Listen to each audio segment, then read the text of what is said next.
Yeah, money. I woke up, boy, it's time to get it.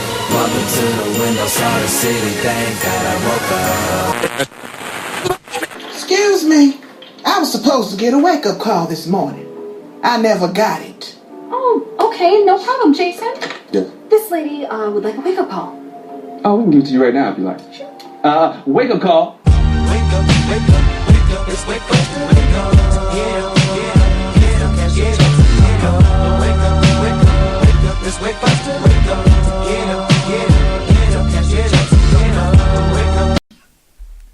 What's good? Stay Woke Podcast. It's your boy, the Garden State Gladiator, always in the Garden State of Mind, Maximus, a.k.a. Hustle Crow. You already know who it is. M.A.G. Wawa Smoothies. Magnificent as usual. Yeah, you I dare you to talk. Yo, No, right, I'm never playing. mind.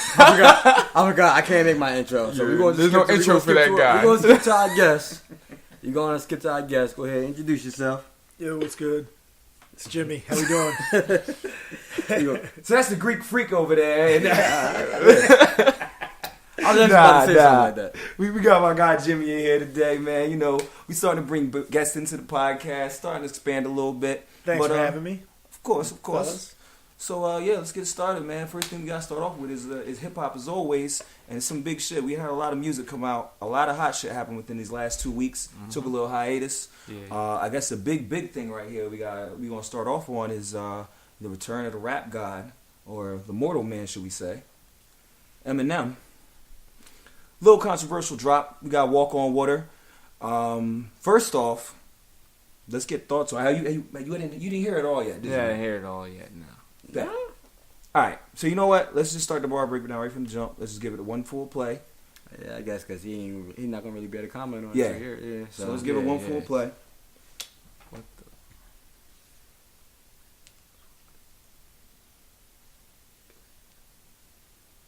Oh, you talking about the joint I scribbled up? Yeah.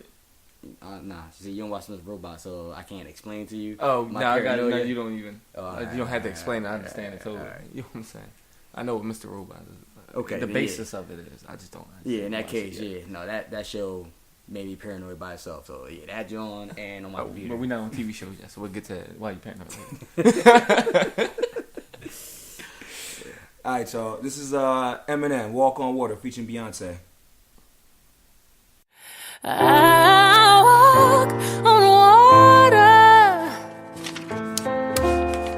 but I ain't no Jesus. I walk on water, but only when it freezes. Why are expectations so high? Is it the bar I set, my arms I stretch, but I can't reach? A far cry from it, or it's in my grasp, but as soon as I grab squeeze, I lose my grip like the flying trapeze. Into the dark I plummet, now the sky's blackening. I know the mark's high, butterflies rip apart my stomach, knowing that no matter what bars I come with, you're gonna harp gripe, and that's a hard fight getting to swallow. So I scrap these as pressure increases like khakis. I feel the ice cracking because I walk on water, but I ain't no Jesus. I walk on water, but only when it freezes. it's the curse of the standard that the first of the Mathers disc set. Always in search of the verse that I haven't spit yet. Will this step just be another misstep to tarnish whatever the legacy, love, or respect I've garnered?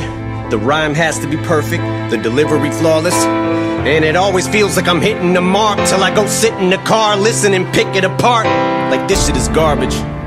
God's given me all this, still I feel no different regardless. Kids look to me as a god, this is retarded. If only they knew it's a facade and it's exhaustive. And I try not to listen to nonsense, but if you bitches are trying to strip me of my confidence, mission accomplished. I'm not God sent, Nas, Rakim, Pac, Big, James, Todd Smith, and I'm not Prince. So I walk on water, but I ain't no Jesus.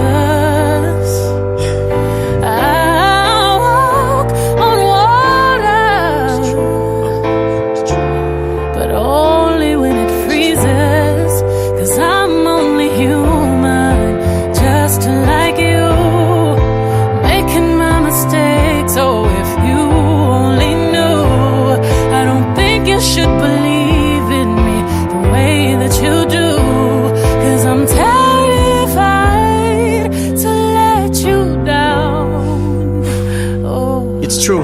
I'm a Rubik's, a beautiful mess. At times juvenile, yes. I goof and I jest. A flawed human, I guess. But I'm doing my best to not ruin your expectations and meet 'em. But first, the speed 'em verse. Now Big Sean, he's going too fast. Is he gonna shout or curse out his mom? There was a time I had the world by the balls eating out my palm. Every album song I was spazzing the fuck out on. And now I'm getting clowned and frowned on. But the only one who's looking down on me that matters now's Deshaun. Am I lucky to be around this long? Begs the question though, especially after the methadone is yesterday fades and the Dresden home is burnt to the ground and all that's left of my house is lawn. The crowds are gone and it's time to wash out the blonde. Sales decline, the curtains drawn, they're closing the set. I'm still poking my head from out behind. And everyone who has doubt, remind. Now take your best rhyme, outdo it, now do it 1,000 times. Now let them tell you the world no longer cares or gives a fuck about your rhymes. And as I grow out of sight, out of mind, I might go out of mind. Cause how do I ever let this mic go without a fight when I made a fucking tightrope out of twine? But when I do fall from these heights, though I'll be fine. I won't powder cry or spiral down a whine, but I'll decide if it's my final bow this time around. Cause I walk on water, but I ain't no Jesus. I walk on water, but only when it freezes. Cause I'm only human, just like you. I've been making my mistakes, so if you only knew, I don't think you should believe in me the way that you do. Cause I'm terrified to let you down. Oh, if I walked on water, I would drown. Cause I'm just a man, but as long as I got a mic, I'm godlike. So me and you are not alike, bitch. I wrote Stan. Eminem featuring Beyonce, Walk on Water. MAG, first time hearing it. How you feel? How do I feel about the track? I thought it was a nice track. I actually liked it more than I thought I probably was going to myself. I understand why people don't like it. Yeah. Definitely. But as a real hip hop fan, knowing that it's derived from poetry, I felt like he was being very poetic on the song. More so than trying to rap.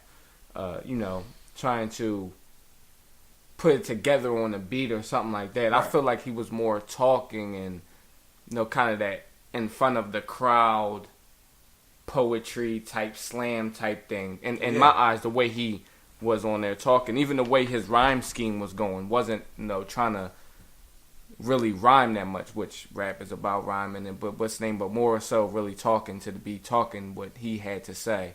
Yeah, I liked it. I enjoyed it. I mean, the hook was superb. Oh yeah, Beyonce. That was a superb hook. Beyonce's always heavenly on the hook, man. Yeah, it's hard to follow that. I know Skylar Grey wrote the hook, but she killed it. I gotta agree with you, man. It was definitely a risky move to come out with that type of track for the first one. But I don't want to speak too much. Jimmy, how you feel about it? Since you're the other person that's not deep into hip hop the way we are, so you have more of a consumer view of it. How did you feel about it? How did you like it when you first heard it? Your second time hearing it? I mean, I enjoyed it. It was a nice song. You got two superstars. I feel like it's a butt there. I feel like it's a butt there. No. I'm just saying there's two superstars in a song, so it should be a hit, but it was good. I enjoyed it. I just, Come on, get it out. It's a podcast, man. It's what we want you to bring it out. No. Pause. All I was gonna say. Is pause that out there. He, just what he talks about. You know what I mean? Just him talking about his drug addiction and just the fame and all that. I just thought it was good. I mean, I enjoyed it. It's like you got to stay humble. He kind of was talking. He was saying how he's not. He's not a guy. He's not going to be on the pedestal that everybody's trying to keep putting him on. Yeah. And one day it's going to go away, and he's going to be an average Joe again. Yeah, and he's transparent. Yeah, exactly. This is the first time we've seen, especially Eminem, this vulnerable. I would have to say. You know, we've heard him with the drug addiction and thing, and that was definitely a different turn. But this is the first time we've ever seen him, you know, sound like he's unsure of himself. Yeah. But also, after, because I mean, a lot of people, you know, I'm a hip-hop head, so I play this back and forth. I like the fact that, you know, without the beat, he's one of the few rappers that can make a melody.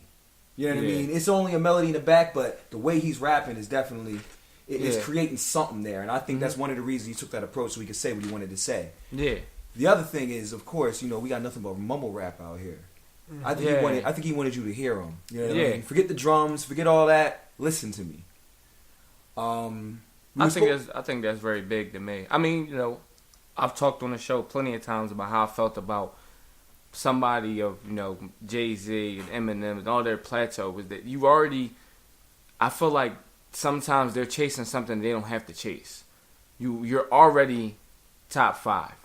You know, if you want to say you're chasing Ghost and Big and Pac, you're going to be chasing them forever, because the number one thing about Big and Pac, and I always say, is that they're gone. So everybody has, and they died. They're dying in their prime. So everybody has this what if thing, and you can't be the what if, because what Pac was to us, you know, and not even Big, really Pac, which I always say people can go so far with, because we don't know much about Big, but Pac was a socialist. He was all of these different things that made you love him, not just the music. So when you chase him, you're chasing something that's, we think could have been the next Martin Luther King. And unless you're ready to become that, then you'll never be able to amount to what his shoes is. But Jay-Z, Eminem, Nas, you know, and Nas is one of the people, he doesn't chase after what it was. Because he knows that he was out at the same time as them. And I was at the top of the crown with them. Same thing with Jay-Z. You were at the top of the crown. You were going to be there. So there's no, and that's why I like the 444 album, because you doing what I thought you should be doing. I think Eminem's doing the same thing, is talking more of being a grown man. You're grown. You're not 20. 45. You're not 25. You're 45. I need you to speak to people about what this fame cost, because they don't know that. You put the facade up, like he said, and I put this facade up for a long time, but I don't need the facade no more, because you already made the millions. Jay-Z, you're already a billionaire. So I need to know what it took, how much of an impact it took on your life. You know what I'm saying? And what made you want to retire in your prime after the Black album. You know what I'm saying? What made you want to do all that kind of stuff? Because everything that glitter ain't gold. You know what I'm saying? Everything ain't great everywhere. It don't matter how great anything is. There's always a backslide to it. So that's why I love when you put it out there. In music prior, you know, it's like I can't go in the bathroom. Someone, you know, trying to get an autograph. You know what I mean? Or when I'm with my daughter, like, I mean, you know, it's not just him. A lot of people. So it costs your life and, you know, a lot of other things to be this celebrity, fame, pedestal. You know what I mean? That you sit on and all that. And let's not forget, you know, once again, like you said, he has this image, but Eminem's a little awkward. He's awkward around people. You know what I mean? And even when they kind of rush him with so many people, kind of like, you know. So I guess at this time in his life, maybe this is what he wanted. Yeah. You know, the fame is, he's not as famous, so maybe this can lead to something of a normal existence for him after this. The next question I want to get to, because the issue is, you know, it's got mixed reviews. This song's gotten mixed reviews, and I see how people who listen respond to this. So my thing is, he spoke about how and they didn't like the Speed'em verse and they didn't like the Big Sean verse. Has Eminem gotten worse, in our opinion, in an educated musical opinion, not the people that want to hear him rag on Christina Aguilera and him talk about spitting in people's food, and has him gotten worse since he's came back, or are we getting a different quality of music? Is it a different type of music? What's so different about Eminem that's making people feel like he fell off? I think, to me, it's a combination of the quality of music. I think he's actually putting out music and not appeasing to the fans that loved those kind of songs where he's talking about Christina Aguilera and talking about drinking a fifth of, you know, vodka, damn it, drive, shit like, you know, that people love. You know what I'm saying? He was, I think they love that. And then I think it's a combination of people, the younger generation is online. You know what I'm saying? I'm not the one that's going to be online talking about Eminem's new song. I'm not going to do it. And it's the younger generation. They love You know, the Futures. They love that, you know, what's the name? The mumbling Mumble shit. rap, yeah. And, you know. What are these niggas talking about? And it's kind of funny because I was just, I went to a rapper concert with my little brother, Famous Dex, on Sunday. And one of my boys opened up for him. And, you know, the DJ, they had a lot of opening acts. So they had DJs there, and the DJs were spinning their mixes and all that kind of stuff. And, you know, songs are coming on. I mean, certified classics they throwing on. And the crowd's not vibing to it. And in my head, I'm like, this not making sense. You know what I'm saying? Yeah. He's throwing on these are certified classics. Not a question. When they came out, classic songs for their year, great songs. And the vibe is just, and the crowd's just like standing there, like waiting for Famous Dex to come on that mumble rap. And it's like, I'm sitting there literally witnessing like, they have no knowledge about hip hop or appreciation for other styles of hip hop. Thank you. So they just, you know, just sat there and like, cause Frazier was there. I don't know if you know who Frazier is, or Fresher. I don't know his name. He had the song. Wait a minute. Yeah. He was there, and you know that was a banger. The Wait a Minute joint. That joint was a little bit. Yeah. And he came on. You know, the Wait a Minute joint came on. It was a good song last year. Beat is hard. Yeah. They was not rocking in there. And I'm like, these new motherfuckers don't dance. They don't dance. They just stand there. Yeah. Like, so I know when we was in it, we was getting it. I mean, you a little younger than us, but I know you get it the fuck in. I can't say they don't dance. Like it's still a younger generation. Yeah, they dance now, but they just I don't know. Shit. They just be standing there Snapchatting. They'll dance. You know, everybody do that same. Hey, like everybody's dancing in the background. Hey, like.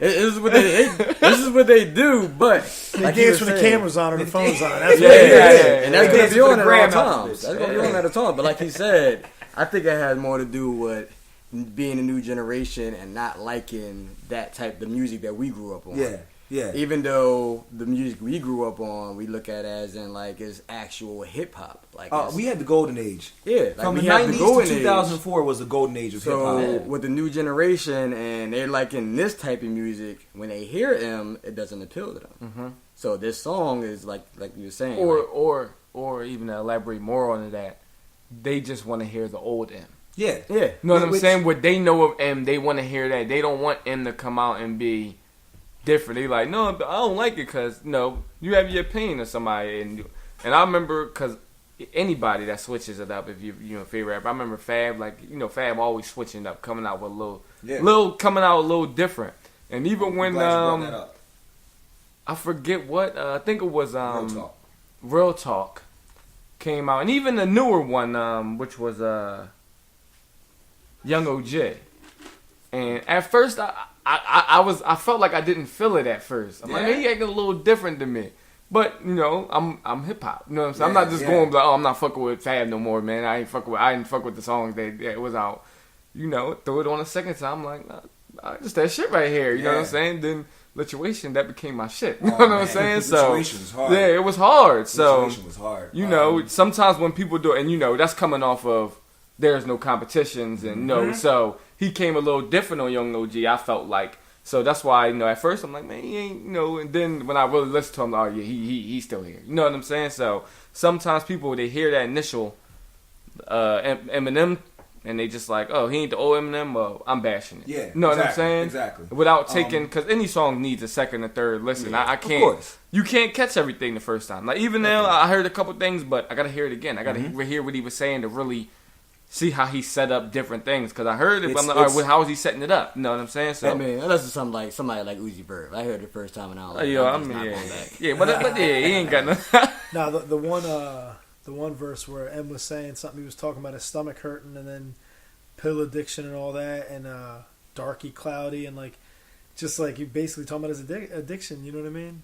Yeah. With the stomach and the pills. I mean, when people that pop pills or sniff pills, they always got stomach issues, going to the bathroom issues. Shit. Yeah, it fucks your stomach up. Pills, see, I didn't even know no shit like that. Yeah, that's crazy. That's why they don't be eating and they be getting all skinny and shit. Wow. Yeah, so that's what he's talking about. And then he's like saying dark and cloudy, trying to come out of fucking dependency on him and all that. It's a battle. He tales about it a lot, And it relates. There's people that go through this that relate to. Oh yeah, hell yeah. Whether it's pill addiction, alcohol addiction, whatever. You know what I mean? There's addictions out there.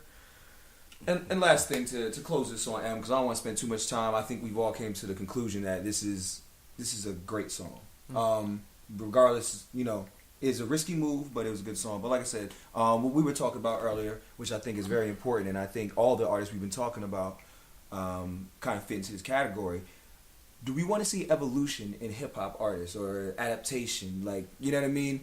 Adding something to your style, because we know, like you said, we talked about Fab. Fab is one of the best at it. Fab has adapted his style time and time again just to fit to this new generation. Like you said, he's been around for 20 years. Now this is a long time. You dig? Now this is Eminem adapting his style. I would have to assume, like you said, he started as a 28-year-old kid. You're still a kid at 28. You know, you don't give a fuck. Now he's 45. You starting to see that, damn, me and my mom's relationship is fucked up. Yeah. You know what I mean? You start to see, damn, there's a whole nation of motherfuckers that did the bad shit I said. Well, shit, maybe they can do the good shit I said. Yeah. Yeah. You know what I mean? And also along with 50. I wanted to bring up 50 because 50 was one of the people that we talked about. You need to have evolution as a hip-hop artist. But has 50 evolved? 50 still does and says the same shit. He does. 50's the same nigga he was from the jump. But same good nigga. Yeah, but let me ask you a question. What's he selling right now? Because he's not selling now what he was selling 10 years ago, 15 years ago. You know what I mean? That's a good point. But he just dropped what might be the song of the year. Okay. And that was because, just like we said, he stepped away from music because he didn't change his content. Yeah. It wasn't his time anymore. The labels knew it. He started doing movies. And he knew it. He knew it himself. Like he dropped music because he loved music, but you know, he focused on his movies and his shows, and he was focusing on making money. Basically. Yeah, and we've been hearing him all year. He's been in the news all year. And what did he do at the end of the year? Drop a fucking banger. Like, how much smarter of a businessman can we ask for?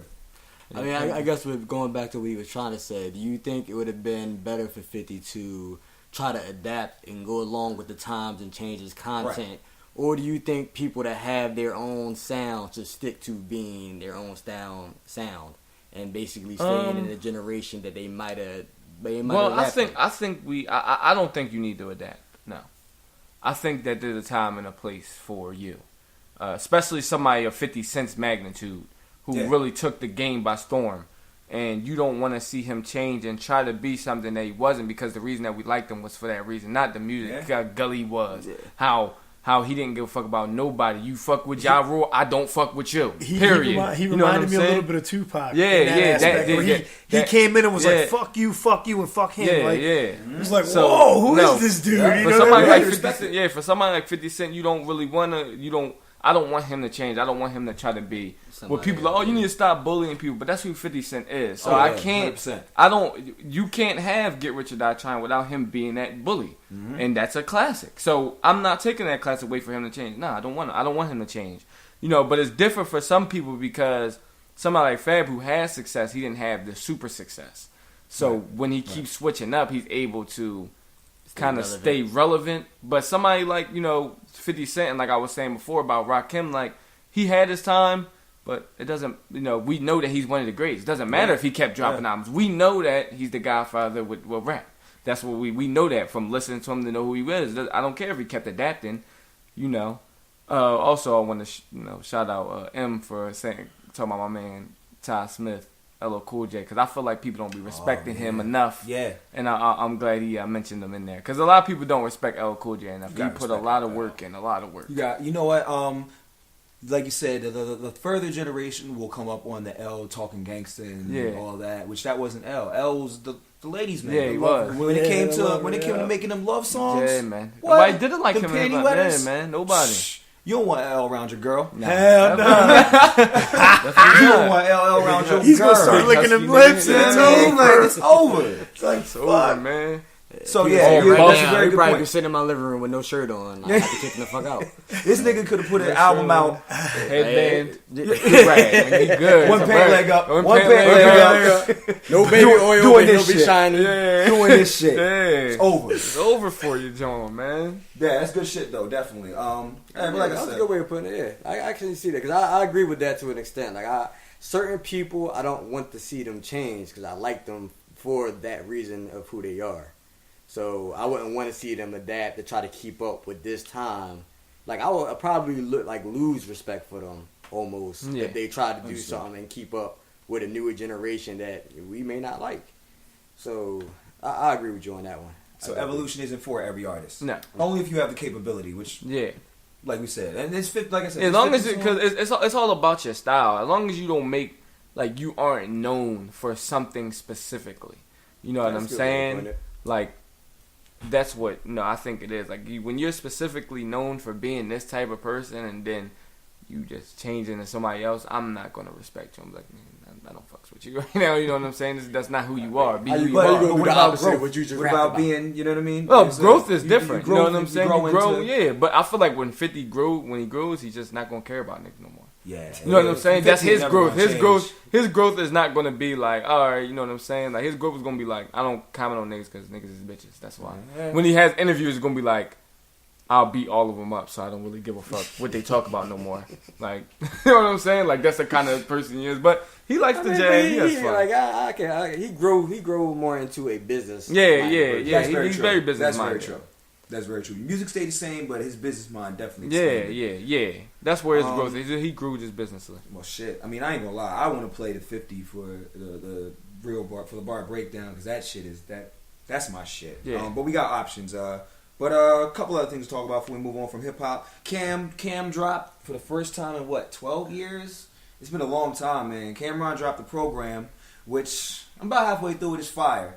So definitely go get that if you're looking for anything new to listen to. Definitely pick up Cameron the program. The 50 Cent joint is called "Still Think I'm Nothing." Once again, if you haven't heard it, let that bump.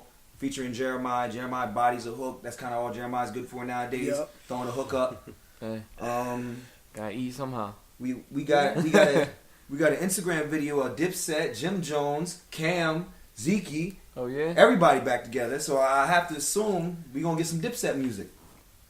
I'm happy with that. I mean, once again, like they said, they time might have passed, but I think we're all happy with Dipset music when it comes. Yeah, Lil Santana. I still don't know. I still haven't heard of Dipset album. But we gonna get you some Diplomatic Community. Little Kim and Remy. Well, Remy featuring Little Kim. Wake Me Up. Remy just got a $4.6 million deal from Columbia. I fuck with the song. I wouldn't mind doing that for the bar breakdown. We got plenty of options, man. I mean, but I actually still think we should go along with what we were talking about earlier as far as giving the artist Cyhi recognition. Oh yeah. You listen to Cyhi at all? I haven't gotten to listen to it yet. Good. No problem. Yeah. Cyhi-the-Prince. If y'all don't know Cyhi-the-Prince, this is the guy who's been ghostwriting for Kanye. He made it seem like he don't really ghostwrite for him. If you watched the interview the other day, it kind of said that a bunch of people in the room. But that's what I heard that a lot about Kanye. Now. Yeah. That's what Nick Cannon has said too. He said it'd be a bunch of people in the room and like they just be throwing ideas around, and he comes in and then Kanye somehow mashes it all together and. I don't want to be in a music room with Kanye. Comes out there. I don't want to be in a room with Kanye ever. Well, Cyhi-the-Prince, man. I have to say, this album is called No Dope on Sundays. I can't stop playing it right now. This is moving up above Big Sean on the album of the year list to me. Ooh. Yeah, I get down with the Big Sean. You get down with Big Sean. You getting it now? Hold on. Let me talk. He gets down with Big Sean though. That's his man's. Yo, so for somebody to say something like that, it has to be a very good album because you don't usually when one of your favorite rappers come out and his album is hot, like Big Sean's album was a good album, and you saying somebody's album is above it, especially somebody that's not very well known, has to be a good album. Has to be a good album. Yeah, this is facts, man. No Dope on Sundays. The message is exactly what it says. Be a street nigga when you need to be a street nigga, but fall back when you gotta fall back. I think that's something that's missed. I mean, let me keep it G too. I'm not a street dude, nowhere near it. I'm daddy. I'm daddy and husband. I'm not a street dude, but I know my way around the streets. Yeah, you know what I mean. And I know that that's the best way to do this shit. That's something that's not preached to niggas. All niggas think about is get their money, get their money, get their money. Like you say, you end up getting caught, you end up getting killed. It don't never end up good.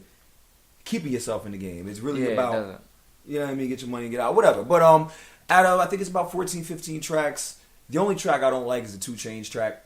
Yeah, that was just horrible to me. That was a good music track. That was bad, but I definitely want to do let's do some cyhi for the breakdown. Yeah, let's break should we something do down. what you say? Problem. No dope on Sundays. Should we do Bless Your Heart?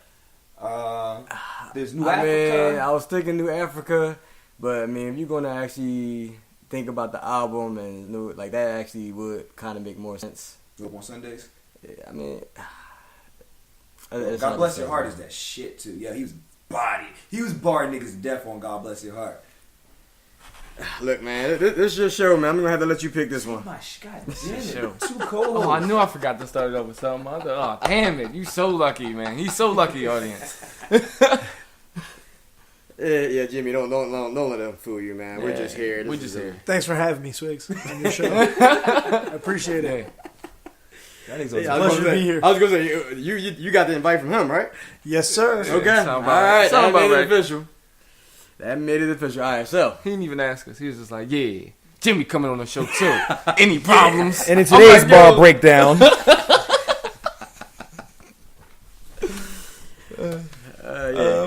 we're gonna do no dope on Sundays. Or I mean, I guess we might as well because that's the name of the album. So just do No Dope on Sundays and let the people. We'll keep it moving. Yeah, keep keep on, moving. Yeah. Move on to sports. Let me see if there's anything else on here we missed. Nah, we can get to sports after this. All right, give me a second. see, the crazy part is even though that's the name of his album, I actually think he's more on positive notes than he is on trap. Like to me, that's almost like a trap song.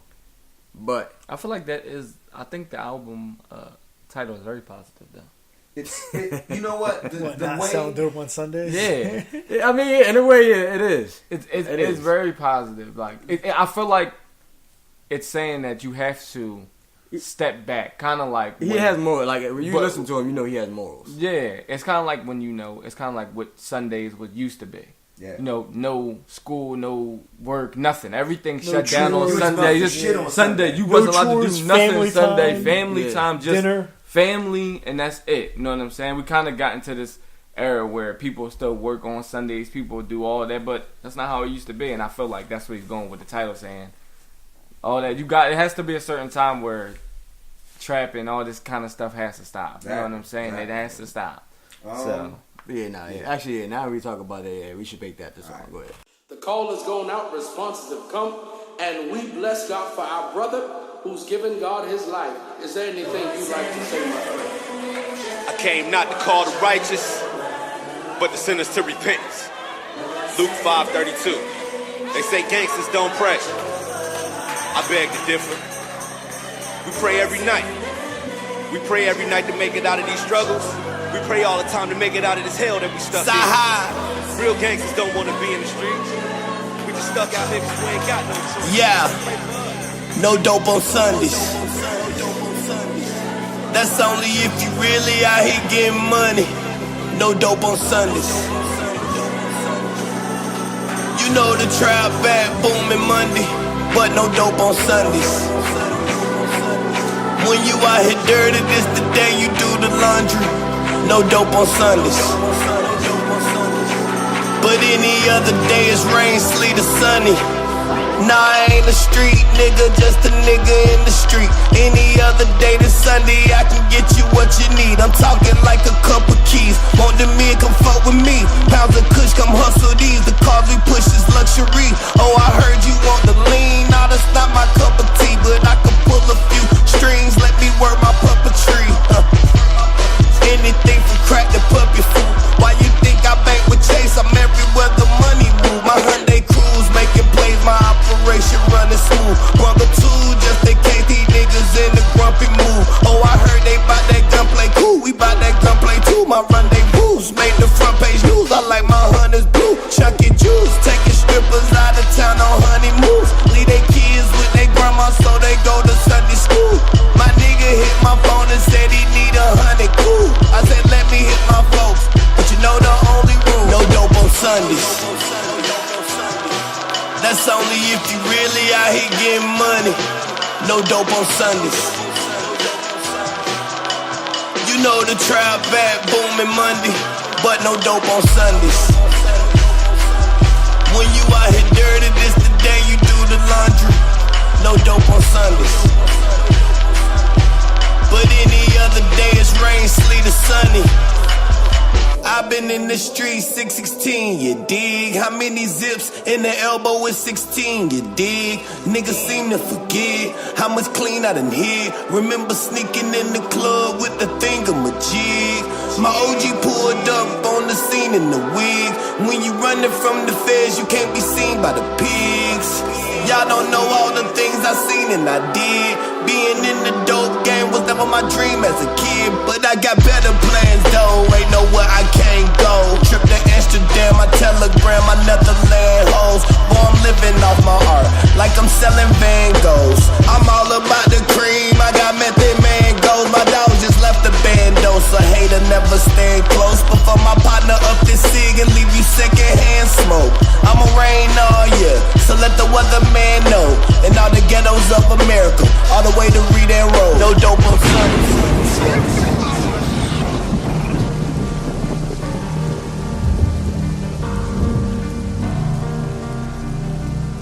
Let Luca on the beat, so what the fuck you I worked the graveyard shift, that's how we made our chips. Bunch of AR clips, I pulled this KR dip.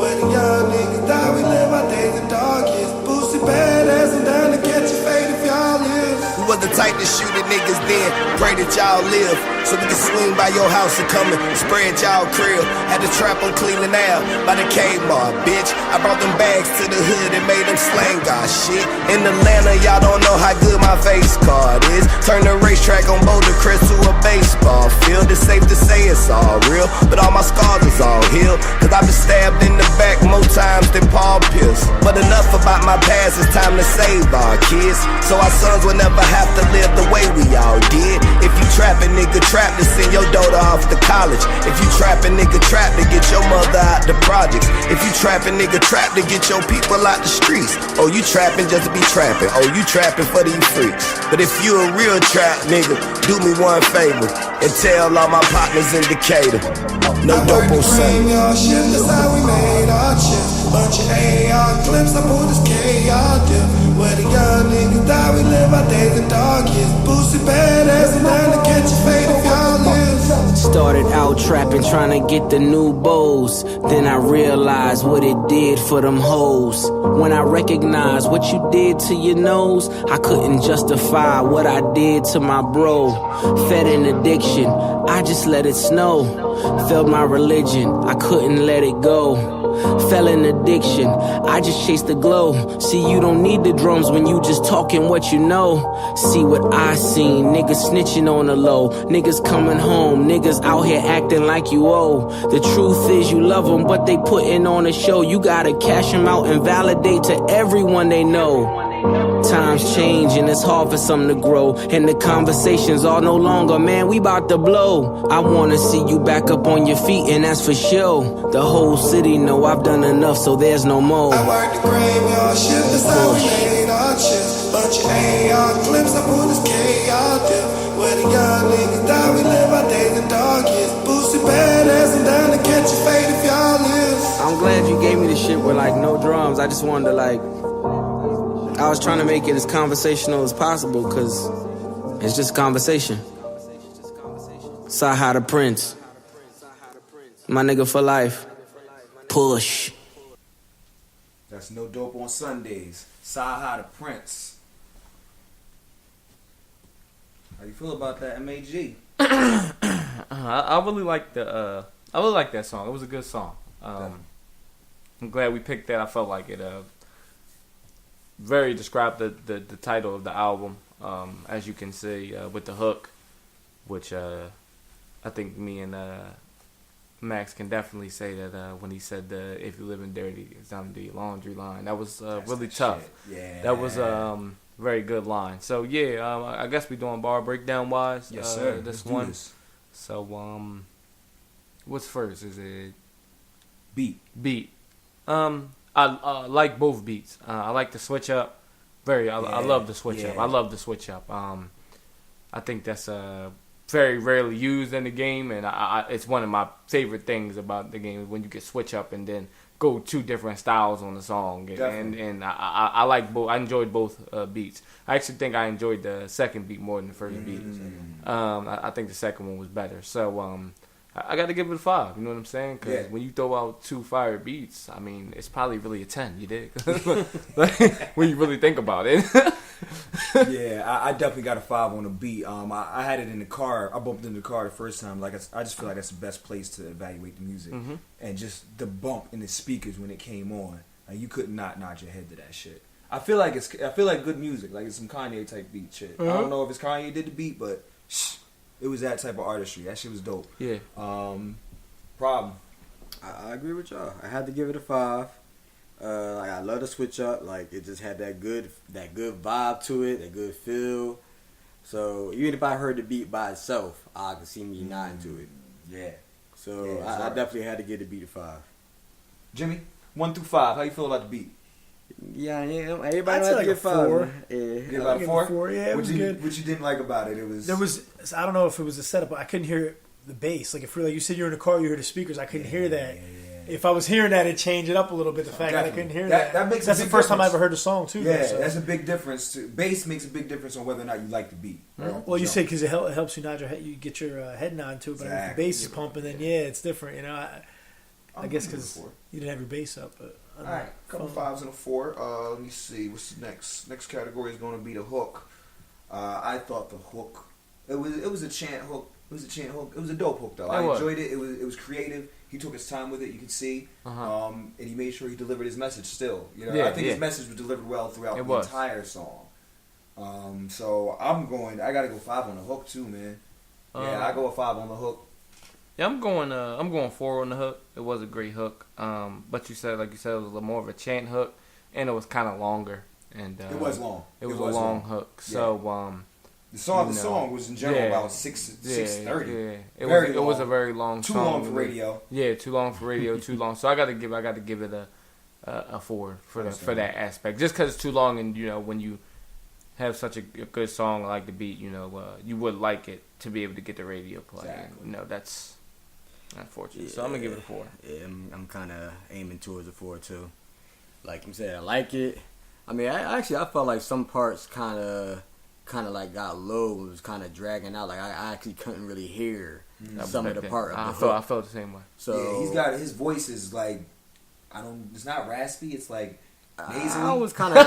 It is. It's something about it. He said nasally. I was gonna say southern, but I guess he's from Atlanta, so maybe that's what it is. Maybe it's the accent, and then he just got that high pitched. Yeah, I don't know. 4. Where you go, Jimmy? How you feel about the hook? Well, first off, 6.5 minute song. Radio's gonna speed that up and edit that and cut that down to like 3 and 3.25. They cut that whole other hook is going. I give it a 4. Yeah, but I agree though it was hard to hear. And again, it's the first time I'm hearing the song, so it was tough hearing it. But yeah, great. So yeah, we'll go with 4. 4 on the hook definitely. Bars, man, these bars. He was barring niggas. He was barring them to fuck up in that shit. There's a couple joints I do want to highlight since me and Prom was talking. Definitely since we called this bar breakdown, we went a little deeper into the bars. Yeah. I was thinking about that. Hey. Yesterday, I'm gonna keep it being. I was on the phone, and I was like, "You gotta do this bar breakdown." I'm like, "But we never really go break down bars for people." And I was we just break down the song. We just break down the song. We don't never break down the bars. So yeah, I like it. We always thinking alike. See, man. I'm saying James podcast. These niggas, yo. Thanks for having One me. mind. Keep y'all niggas off my podcast. How about that? Go ahead, then. Let me see. The thing that first one that jumped out to me that I fucking loved was I'm talking like a couple keys. Want a milk and fuck with me. Pound of kush, come hustle these. The cars we push is luxury. Oh, I heard you want the lean. Nah, that's not my cup of tea, but I can pull a few strings. Let me work my puppetry. Yeah. A little bit of alliteration there. Good alliteration. One thing I want to say, he's a ghostwriter. He's been ghostwriting all this time, and we haven't heard an album from him. We can tell this motherfucker knows how to write a song. Yeah. You know what I mean? We know he can rap. It's not his first one, right? Exactly. Like, that was dope just because, fuck this lean, man. I don't understand niggas in this lean. I don't want to go to sleep when I'm high. I don't understand it. I agree. I don't want to just doze off. So fuck the lean. Yeah, like you said, it ain't my cup of tea. I thought that was lovely. Get that shit the fuck up out of here. Let me see. Anything from crack to puppy food. Why you think a banquet chase? I'm everywhere the money moves. Yeah, that was an impressive punch right there. Yeah. I like, and especially in my older age, and I wrote a lot of bars. I wrote a lot of violent bars. The violent bars are the easy ones to write. Yeah. The gun bars is the easy ones to come up with. This is the creative shit that I say takes an advanced mind to come up with. I don't want to spend too much time here. I'm gonna get out of the first verse. The other one that I was pointing out to you that I loved was "Don't stand too close." My man up, don't stand too close before my man up the cig and leave you secondhand smokes. My man up the cig and leave y'all niggas. Yeah, that was something serious right there. Yeah. Anything else? There was another one, and I think in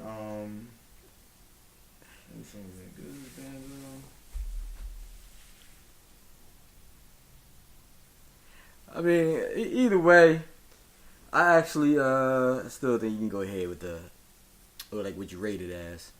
Yes, I do rate it. For as far as the bars, man, I got with a 5 on the bars. He kept it. He threw a couple punches. He still kept his idea intact. The song concept was still intact. Threw a couple punches. His rhyming is I don't know if people pay attention to that, but his rhyming is amazing. Yeah.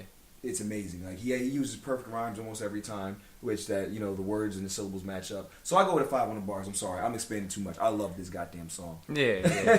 I do. It's a 5 on the bars for me. I'm gonna go.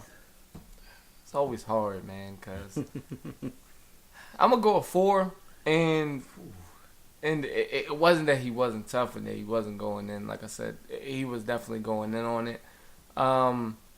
But like Jimmy said, you couldn't really hear it all the way, which is tough for me to just say, no, he was bodying it the whole time. When I heard certain stuff that he was bodying, but I just can't give it to you because I heard certain stuff. Like I said, it's going to have to be more of that's big. That's production. Yeah, that's production. Production. They got to raise his voice up more on that beat. It almost said like he was getting drowned out. Yeah. So...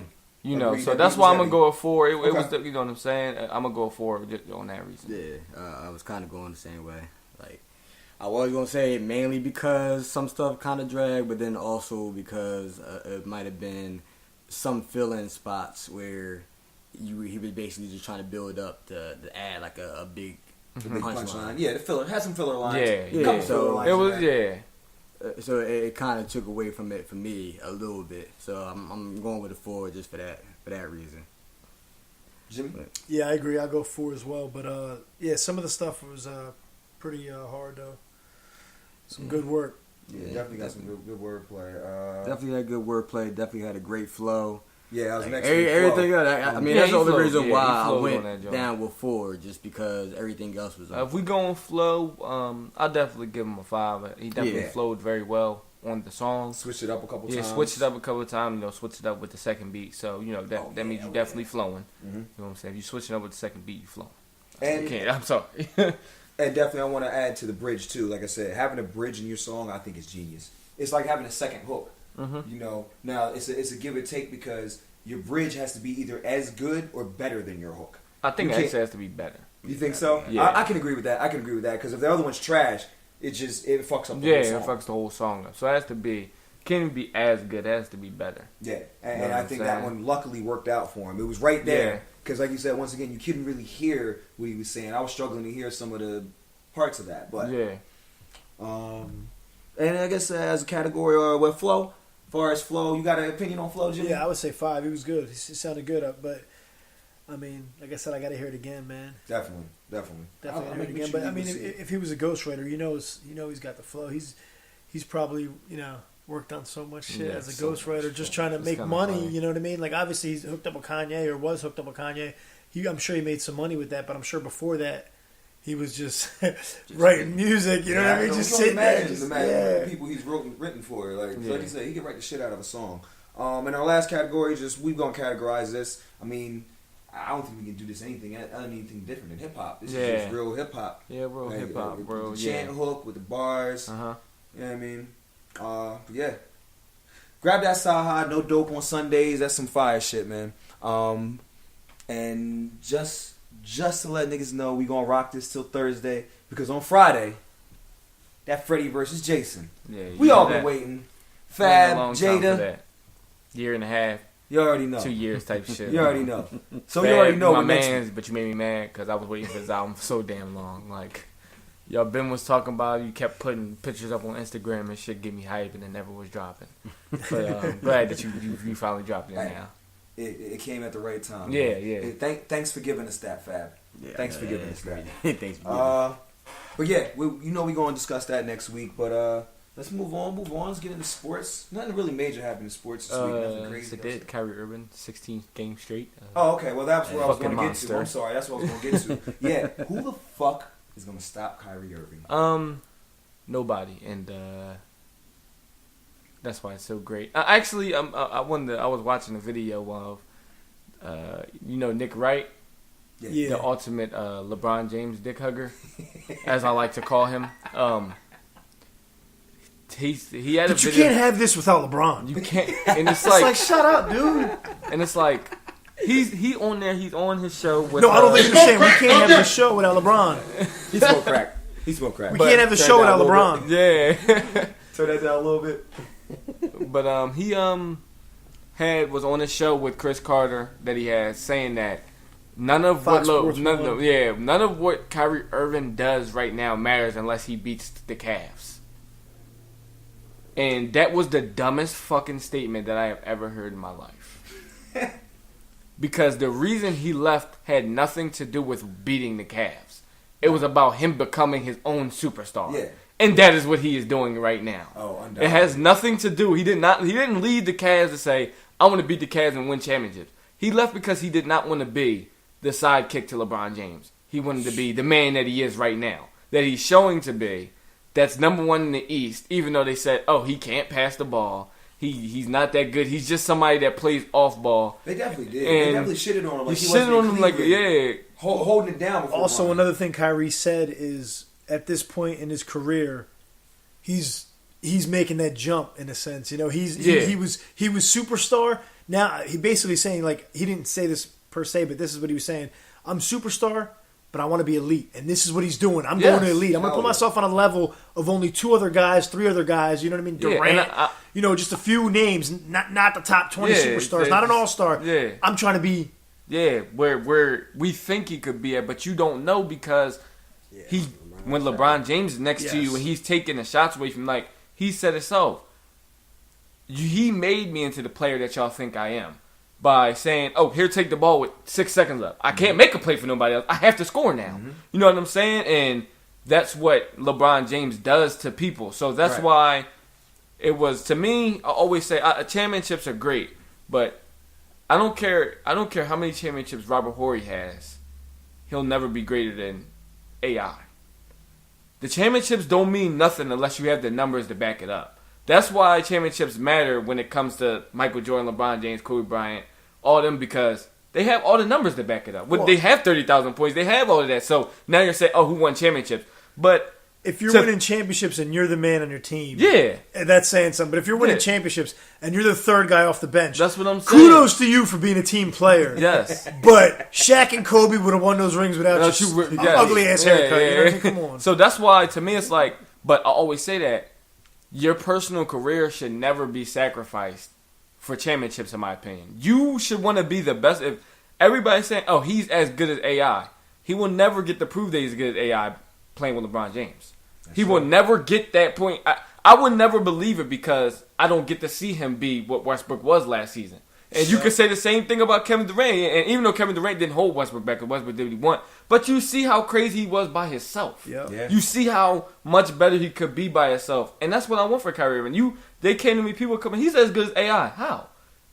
How you going to tell me that he's as good as AI? He hasn't proven that. AI's taken a no team to the championship, MVP, fucking monster on the court, hell for anybody. You know what I'm saying? And I'm supposed to just say because Kyrie Irving played well and he played well, but you have to AI played out of his mind. Yeah. And I need to watch K. And now, for 10 years. Yeah, for 10 years. And now I'm watching Kyrie do that. But I need to see him do that before I can say Kyrie he's on the level of him. Can be better than AI one day. I just don't think he's there yet. No, he's not there yet. Like, a big thing with me is, too, when I watch players, and it's not just the NBA, NFL, everything, consistency year in and year out. You know what I mean? Baseball, football, whatever sport you're talking about. True. If you come out every game, every year, you have these good years, dominant years. I don't want to hear one dude, oh, yeah, this running back scored 25 touchdowns last year. Okay, what did he do the year before? Nothing. You know what I mean? 1 year, come on. It's a fluke. Actually, it's funny. Do it for a couple years, like I was when I was in Minnesota, they were saying that about their safety, Harrison Smith, who's a good safety. But he just can't jump ahead of everybody because he's having a great year right now. Earl Thomas been doing it since 2010, 2017. They've been to 2 Super Bowls. Yep. They could have been to 3. They could have won 2. He's been doing it for so long. How can I just say, oh, yeah, Harrison Smith's better than him? No, Smith I need to had see 8 picks last year, and he didn't. It's like, that's not how it works. You know what I'm saying? So, yeah, consistency. Yes. Is important. I mean, I felt that way with C.J. McCollum in the first when he started balling. I was like, man, these niggas just ain't guarding him. Yeah, C.J. McCollum. Yeah, but I mean, hey, after not guarding him for so long, I niggas started draining. Back to the Kyrie move. I'm proud of him for it because listen, as a superstar, you got to know, am I going to be content? For example, obviously KG, Paul Pierce, and Ray Allen were past their prime, or towards the end of the prime. They stepped in together and sacrificed for each other. But at Kyrie Irving's ability and age, you know what I mean? It's a big deal to say this because, look, he could have played with LeBron for another season and basically, I don't want to say piggyback LeBron, but he could have been, a main focus but not the number one guy type of thing. But he was like, yo, I'm a killer.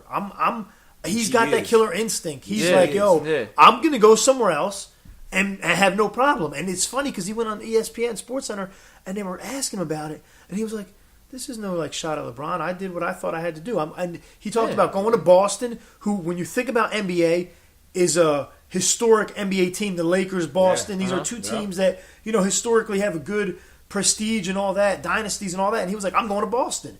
I thought that was a big move. And I said, because he's around the same age as me, and I said, if I was in his shoes, I would do the same. You can't. No, and LeBron James included, wouldn't play second fiddle to nobody. If he came on the Cavs, and the Cavs were acting at the time when he came in the league, and he thought he was better than he was, and there was another player on the team that was as good, that was supposed to be, there was who was the Darius boy that was supposed to be nice? They used to do the what's name John. He played for him back then. All them, whoever was there. If Wag never got what's name, Wag was that dude. Darius Miles. If they were the players they were supposed Davis. to be, and they were balling. Ricky Davis used to bang on. Yeah, if they were balling like they were supposed to, and they were acting, and the Cavs were acting like LeBron James should play second fiddle to them, LeBron James wouldn't take it. Kobe wouldn't take it. Kobe didn't take it. LeBron, you know what I'm saying? That's why Shaq wasn't there. LeBron and Shaq ran said, Cleveland. I wish me and Shaq.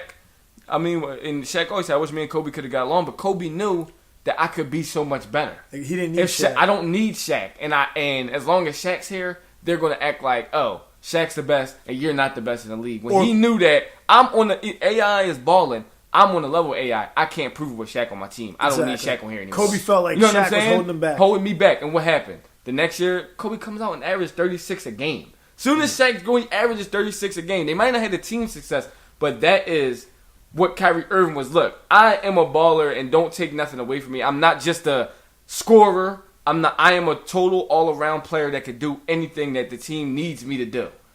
And that's what people were disrespecting about him in Cleveland. Also, don't forget that with Cleveland, you look at some of these players' ages. LeBron's contract had 1 more year. I mean, to me, it was the smartest decision he could have made. He went to the Celtics, who are one of the youngest teams in the NBA. And, some of those dudes... And number 1 picks. And some of those dudes aren't, they're still raw. They're not developed exactly yet, like your Jaylen Browns, your Jason Tatum, some of these dudes.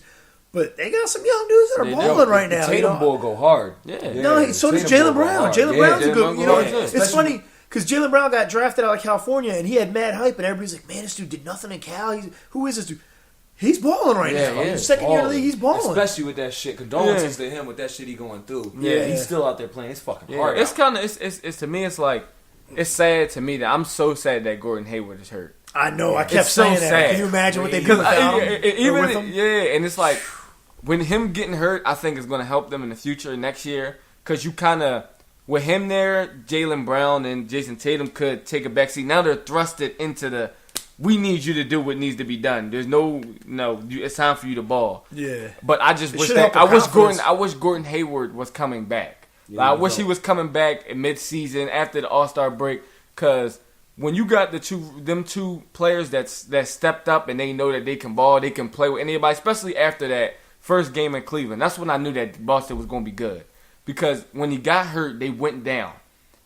And then after halftime, they all came back, and it was just like they made this furious comeback, and Tatum was hitting shots, and it's like, all right, these kids know that they're not laying down. They're not laying down to the, which I always call teams do, to the LeBron James. Yeah, so when LeBron James, superstars or the Kevin Durant's, when they up, you just Kevin Durant. I can't do anything. He's just too good. Yeah, you know what I'm saying? No, you can play. And the thing that lets me think Boston's going to be a contender this year in the East and make noise.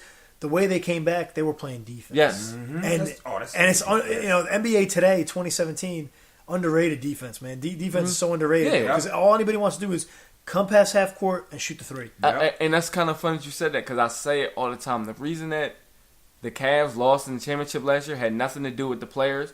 One team played way better defense than the other team. Yes, I mean way better. You look at some of the inbound plays Golden State had last year. Yeah. They were getting dunks off sideline inbounds. Yeah. That shouldn't happen. The one play, they threw inbounds sideline all the way across the court to Durant, and he blew right by LeBron and dunked it. It's like, yo, first off, LeBron, why are you not taking the baseline away? 1, 2, why are you running full speed? I guess because Durant could shoot, but still, he ran full force, overran the play. Durant went by him, and what else? There was nobody helping. Yes. Like, what the fuck are y'all doing? I say it all the time. They didn't want to win. Everybody be like, no, because Kevin Durant. No, the teams weren't that much different.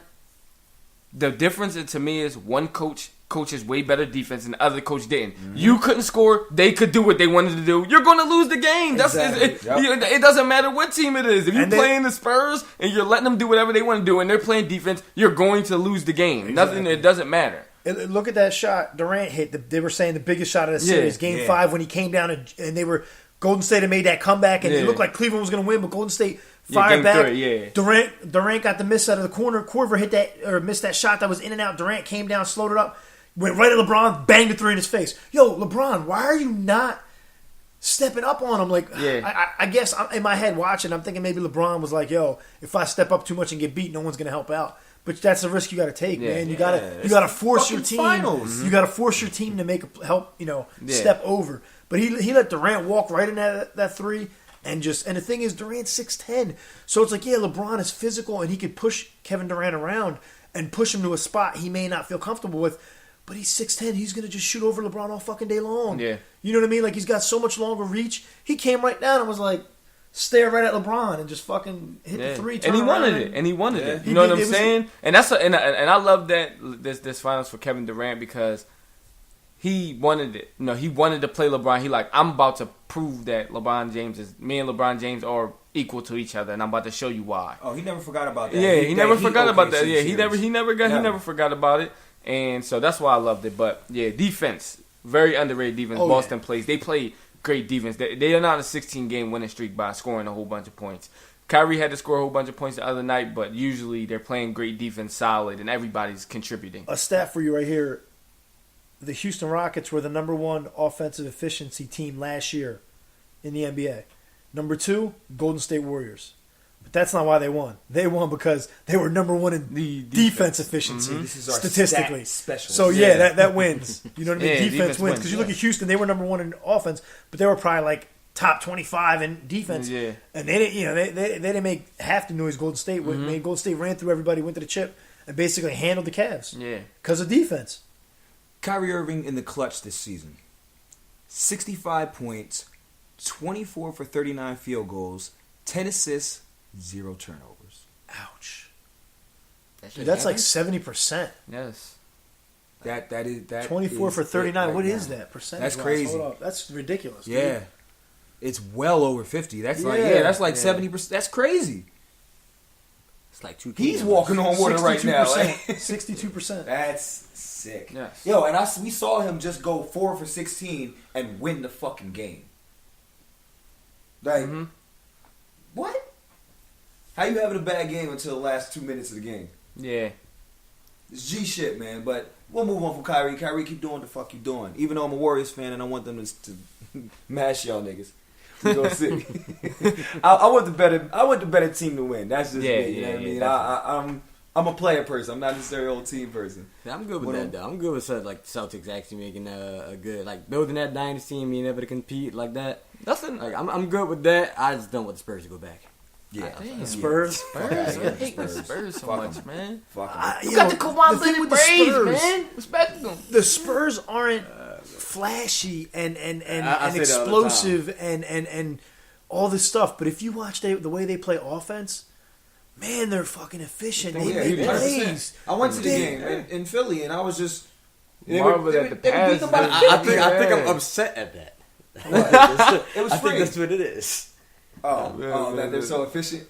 Is that they're efficient and they're not exciting and they win and it's like you just looking at you like it's almost like I have to watch a boring game and it's like they win and it's not exciting. Yeah, I agree. Yeah, I can't fuck with them either.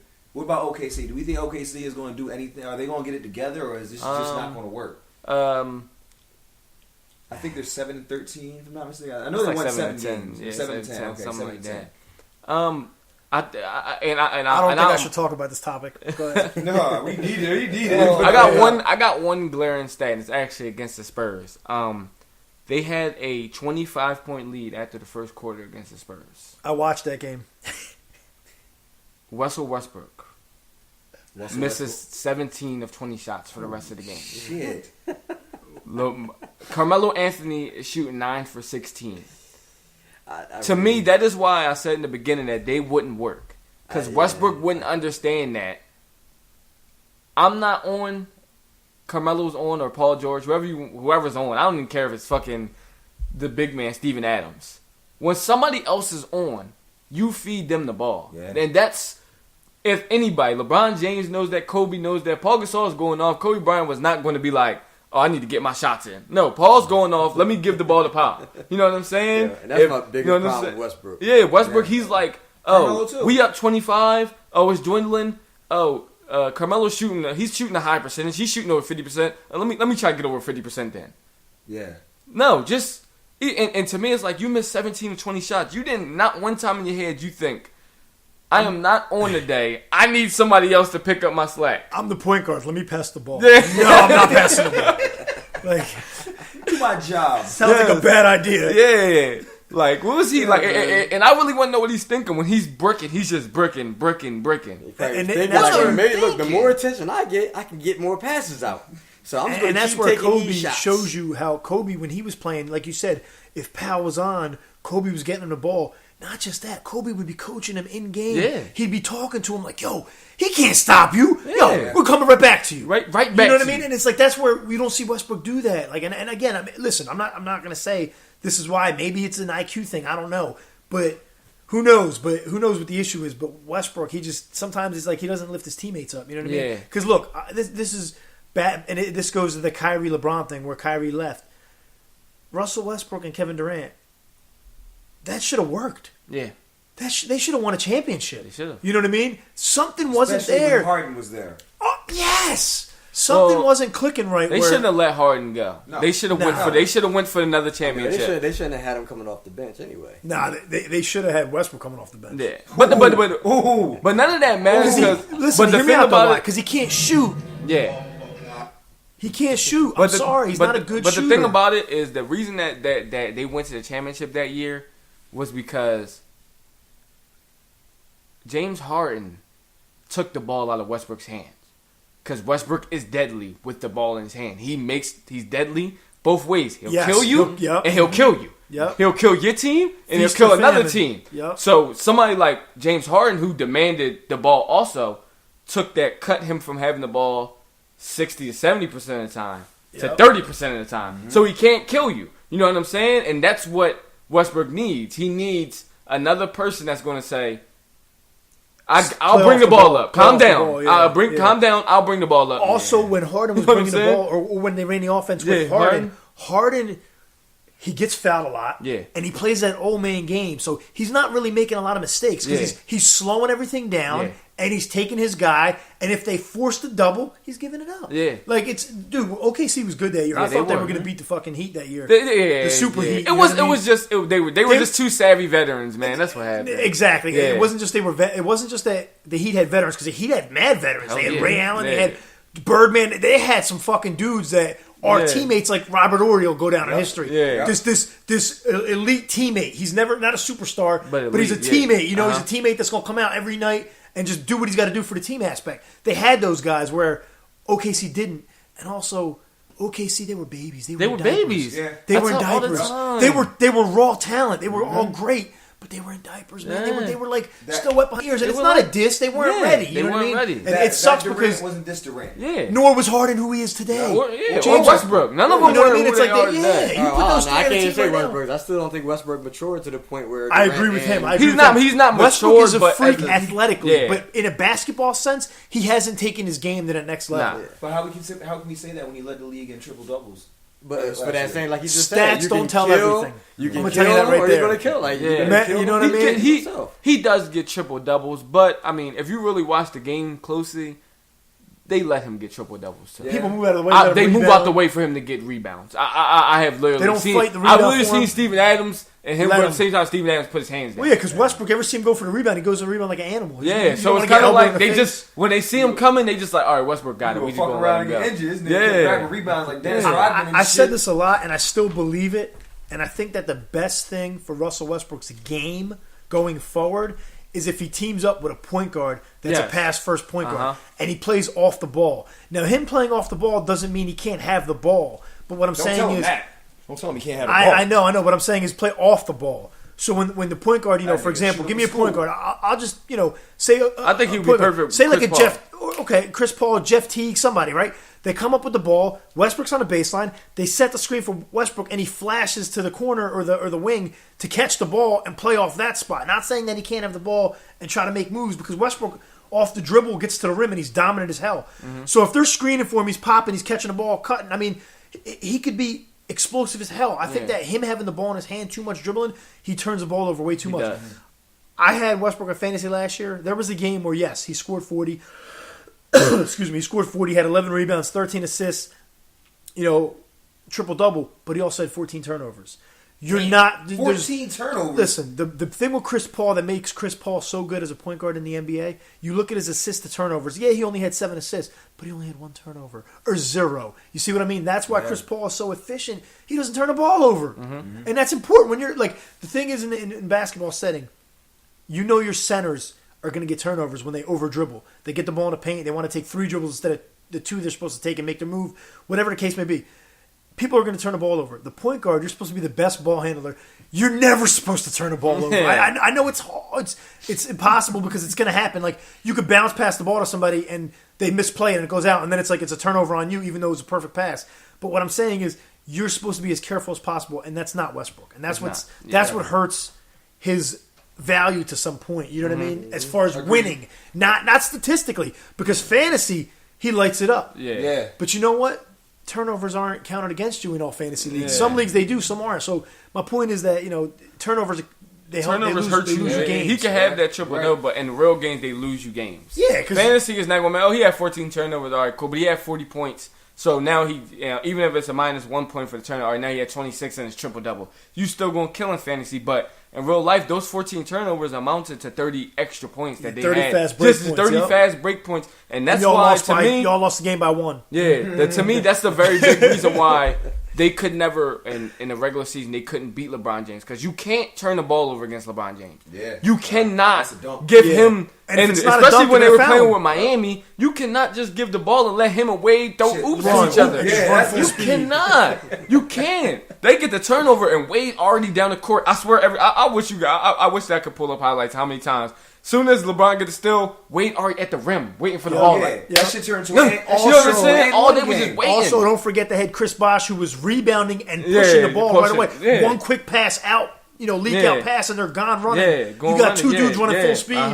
Chris Bosh grabbed that rebound. So whenever they used to play, and Kevin, they used to get so scrutinized. And I used to be like, listen, as soon as Westbrook, and I always say that because Westbrook moves so fast. He kills his team, and not even by terms that just being so fast, coming down, shooting a shot. Nobody's in position to even try to get a rebound. They're all running down the court. Niggas get the ball, throwing it right over their head. They try and have a change of direction. Then he just kills. He kills so much. Nah, I feel like Westbrook needs to get hooked up with an assistant coach, possibly that used to be a former NBA point guard. Mm-hmm. You know what I mean? Somebody who because face it, when you're at a certain level, you're not just going to listen to anybody. Yeah, any coach can tell him, and Westbrook's going to literally be like, "Yeah, go fuck yourself." I'm Russell Westbrook, and the organization is not going to let go of Westbrook. That's why he needs a coach. Leaving. He needs a coach that he needs to be coached up. He needs a coach that he's going to respect. That's going to make. He needs a Pat Riley, somebody that's like, listen. Do you see these championship rings? Do you want one of these or not? Because if you want one of these, you going to shut the fuck up and listen. Yeah, you know what I'm saying? That's kind of what Phil Jackson told Kobe. You want these rings? Do you want them? Shut up. He said, "You want to be MJ? Yeah, you want to be MJ? Shut up. This is what you got to do." And then Kobe like, "You right? Let me do that." You know what I'm saying? Because that's what you respect. You're not going to come on and listen to somebody's like, "Man, you don't fucking know nothing. You ain't gonna fuck. You ain't never did nothing. Fuck you." You know what I'm saying? Fuck Are you even 1,000 points scorer? Yeah, you know what I'm saying. So him. You got to get somebody that he's going to respect. Like Westbrook needs to get a stylist. He needs to get somebody to burn all the clothes in his closet and replace them with some shit that looks masculine. Yeah, you want to take some men clothes? Yeah, some baggy shit. So the moral of the story is, ain't gotta be baggy. It's probably Westbrook's clothes that's doing it to him. His turnovers will go down if he start dressing like a man. Stop wearing those bright ass colors. Yeah, that shit. Yeah. Are we impressed with Ben Simmons now? Yes, I am. I'm impressed with the Sixers as a total. Yes, I'm very impressed. Yes, I'm impressed with Ben Simmons and the Sixers. One thing about Ben Simmons, though, if he wants to be in the NBA for the next 10 to 12 years, he's gonna have to learn to shoot the ball. Yeah, he has to. Because right now he's physically a monster. Right. And it works right now. It works today. It'll work tomorrow. It'll work next year. It'll work the year after. But somewhere down the line, if he doesn't develop that shot, he's got nice moves. If he doesn't develop that mid-range shot, he's never going to be a superstar. It's pretty easy to say. You see how dominant LeBron James is, but at a certain point, you have to start hitting your jumpers. If you're not hitting them, you're not going to just always get to the lane. The defense is going. You're going to run up against somebody in the playoffs. That's Kawhi Leonard. That's strong. Mm-hmm. He's going to. If in the playoffs, Antetokounmpo, you're not just going to run by him. Nope. He's He's strong. So you Even have if to you be beat able him, to. he can make up for it. Yeah, he can make up for it. He's so long. So you have to be able to keep him on his toes. If you can't keep somebody on their toes, they know, look, all he can do is drive. They're going to be all over you. They're going to give you the space, number one. Plus, when you play a team that has good help defense, like the Spurs, you're going to be getting in the paint with two dudes in your face. I mean, it's not going to be the same. And then you're going to have to pass the ball off to somebody who might not be able to shoot. I mean, he's going to have to be able to knock down a shot, you know? Oh, you already know how I feel. Like, I hate him on my 2K. That's exactly what he does. I could pass him the ball. He would not take the shot wide open. So, I can't not that I'm going to go over that. Because, obviously, you can't go off of that. But you can. Yeah, I guess in a sense you can. But, yeah, I agree with them. And I haven't really seen him play consistently. I haven't seen, the Sixers play. I mean, I just hear... everything that's going on. Well, I think they're 9-6 right now. Yeah, if I'm not mistaken. Pretty they're 3 games over 500. They gave the Warriors a good first half, or 9-7, maybe. No, they gave a good 3 quarters. They did. Give 3 quarters. They were down one after 3 quarters. By 32 points in the third quarter. Yeah, but they were up 20. They were up 20 in the third quarter. So at the end of the third quarter, they were only down 1 point. They were in the game going into the fourth quarter. Oh, okay. I was at work and I was looking at the stats. I figured because they ended up losing by 15 or something. Points, you fucking lost that quarter. Yeah, they were up 25. That's crazy. At the half or something crazy like that. How crazy is that? Did these niggas just start hitting threes and just start washing away your lead? They do. That's crazy. It's unfair. It's devastating too, man. Daggers. That's why they're called daggers, man. You're playing good D and it's like bang. It's like yeah, especially Clay. He always hits them daggers where you on his grill. He's just so quick with that release. Yo, there's nothing you be like, and fucking bitch. And it's not even as much anymore. I'm sorry, they're 9-7. The Sixers, okay. 7th place in the East currently. Damn. But only 6 games back of Boston, who is 16-2, by the way. That's crazy. How long is Boston going to go? Honestly, 28, 29. I mean, it depends on what their schedule is, though. They're going to run into it. I'm not even worried about their schedule. I just think the grind of an NBA season or any season for that matter. They're not beating the Warriors again. They could beat the Warriors again, but Steph and Clay ain't going to go. What was it? Steph and Clay had bad games both times. Well, defense, man. You look at some of the guys. The thing with Boston that they did that game, they kept D'ing up Curry and Thompson, but it was never like Kyrie was covering Steph and Marcus Smart was covering Klay Thompson. They were throwing dudes at him left and right, which is the way you beat these good shooters, players, because you get, for example, I play with guys in the rec. Certain dudes that might even be better than me, I know the way they do things or the way they like to do things, so I can play defense accustomed to that. So you get used to that, and you're like, all right, this dude loves to shoot. So what am I going to do? I'm going to play up on him and force him to dribble. He don't want to dribble. Whoever the case may be. So the fact is... Clay doesn't want to dribble. Clay exactly. Can't dribble. So what they were doing is they were throwing Rosie or Smart, all these dudes at him and just constantly playing this hard defense. And it fucks your game up a little bit.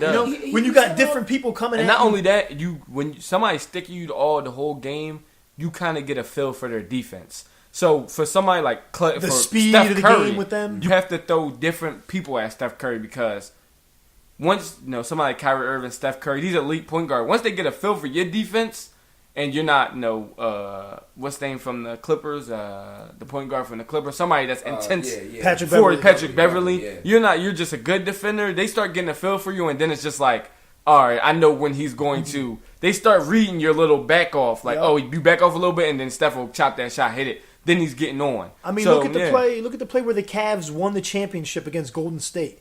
Mm-hmm.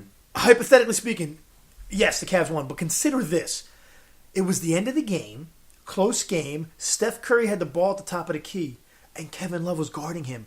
You don't even think about the outcome right now. Yeah. Consider what I just said: close game, Curry on Love, under 20 seconds left. How confident are you the Cavs are going to win? You're like, he's going to cook them. Yeah, Steph Curry's going to cook them. But what happened? Steph Curry got so used to getting guarded by Kyrie and these other little guards, JR, whoever, and he could shoot right at him, right over him because of the quickness. You can't shoot over Kevin Love 6'10". Yeah. So when he got in there, he was trying to get the shot up real quick, and it was like this. He couldn't see the rim. Yep. And he missed the shot. He forced it. So that's what it shows you when you defenders switch, how hard it gets. Because you're so used to, so comfortable with one thing, and it's like, whoa, wait, I got to play this different now. You got to change up. You got to audible. Not saying that. Like, for example, Curry could have cooked him or, used the dribble and got right by him, but Curry was trying to shoot a three, and Love knew that. So he, hands up, 6'10", it was tough. It was a good play by No, it Curry. wasn't. That shows you switching defenders, how it can really, beat you, drain you down and make it hard for you. Mm-hmm. Yeah, I don't know how long Boston goes, though, but it's nice to see that they're winning, Yeah. Definitely. NBA's interesting right now, man. Yeah. Nothing really UFC. Let's get on the news. I guess our main topic for today is we definitely got to talk about this ridiculous shit that's going on in Hollywood, man. Apparently, I wouldn't call it ridiculous in Hollywood because stuff for the last how many years have been saying Hollywood is creepy. Talk about There's some creepy stuff out there. You know what I mean? Talk about it. Yeah, you're fucking right, bro. It's and been apparently like that. this shit is just like, I guess now we're just learning about it, but I had saw some shit about a month and a half ago, and it was like right before all these stories started coming about people getting, these women getting harassed and all that. It was one of the Pussycat Dolls. She went up on Twitter or some shit, and she was like, the whole Pussycat Doll thing, we were just like basically prostitutes. That was just, would do whatever they wanted us to do and send us around. She was like, that's what they did their whole career. And nobody paid attention to it. They just let that shit, myself included, because I was like, one Pussycat Doll come out, I said, what the fuck are you talking about? But then when you start seeing all this shit coming out, it's like, all right, wait a minute. Was she on some real shit? Mm-hmm. Well, it makes you think, after so many people naming somebody, it's like, damn, are all these people seriously lying? Or is this like, and that's is this dude a repeat offender? The thing is, too, like, I hate to use him as an example, but think about, like, the Bill Cosby situation. That's what I said. A couple people were like, Bill Cosby did it. Okay. I watched that thing where he was on the Late Show where he was talking about giving women the Spanish fly. Okay? And, like, I'm like, say it ain't so. You know what I mean? But still, at first, I was like, come on, I don't know about that. Like, Bill Cosby's big time. You know what I mean? Hell yeah. He's big time. Plus, I had heard a rumor that Bill Cosby, and again, it's a rumor, so I don't know how accurate it is, that Bill Cosby was trying to purchase a large share in CBS or something. I heard that too. And they try to block it. Yeah. And again, now listen, I know we live in USA 2017, and we're not supposed to think that people would hold anybody back for any apparent reason that they don't like them or the way they look or any matter for that matter. But still, we had Bill Cosby, a rich black man, trying to purchase a large company. I mean, listen, not everyone's going to be happy about it. I get it. That I was a don't have a power problem move. with it. It was definitely a power Yep. move. Whether, and you know what's crazy? A lot of people I know say that Bill Cosby doesn't do anything for the black community. You know what I mean? Or doesn't do enough for that aspect. They consider him like Michael Jordan. How Michael Jordan never wanted to tackle issues and he wasn't, whatever. Listen, I'm not even going to go there and say that it is. But the bottom fact being, somebody didn't like Bill Cosby's face behind this investment for whatever reason, even though he's got the money. So now, is that why they were trying to possibly maybe falsely accuse him? Yeah. The thing is, after 57 people, man, can you?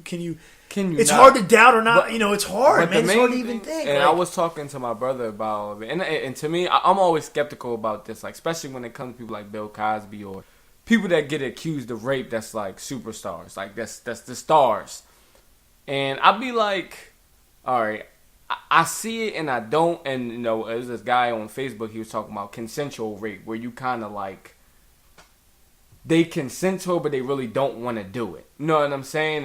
And they kind of forcibly, who you are. Yeah, your money, power, and fame lets you get what wouldn't let you or him or me get. And I think that's more, because everybody talked about rape, but I know he didn't just go in there and fucking choke her and then take her shit. You know what I'm saying? Like real rape. For the Bill Cosby thing, they're saying he was drugging them and then when they were passing out. But I'm talking about the Harvey Weinstein guy. Okay, the people. The big one right now, because he was doing it to real stars like Gwyneth Paltrow, Angelina Jolie, all of them type of people. The thing, you hear, like, for example, the B2K situation. They were saying it for years, and they got blackballed after they came out and said it. They fucking did. You know what I mean? They got the boot basically. They got Kaepernick. You know what I mean? What do you want to say?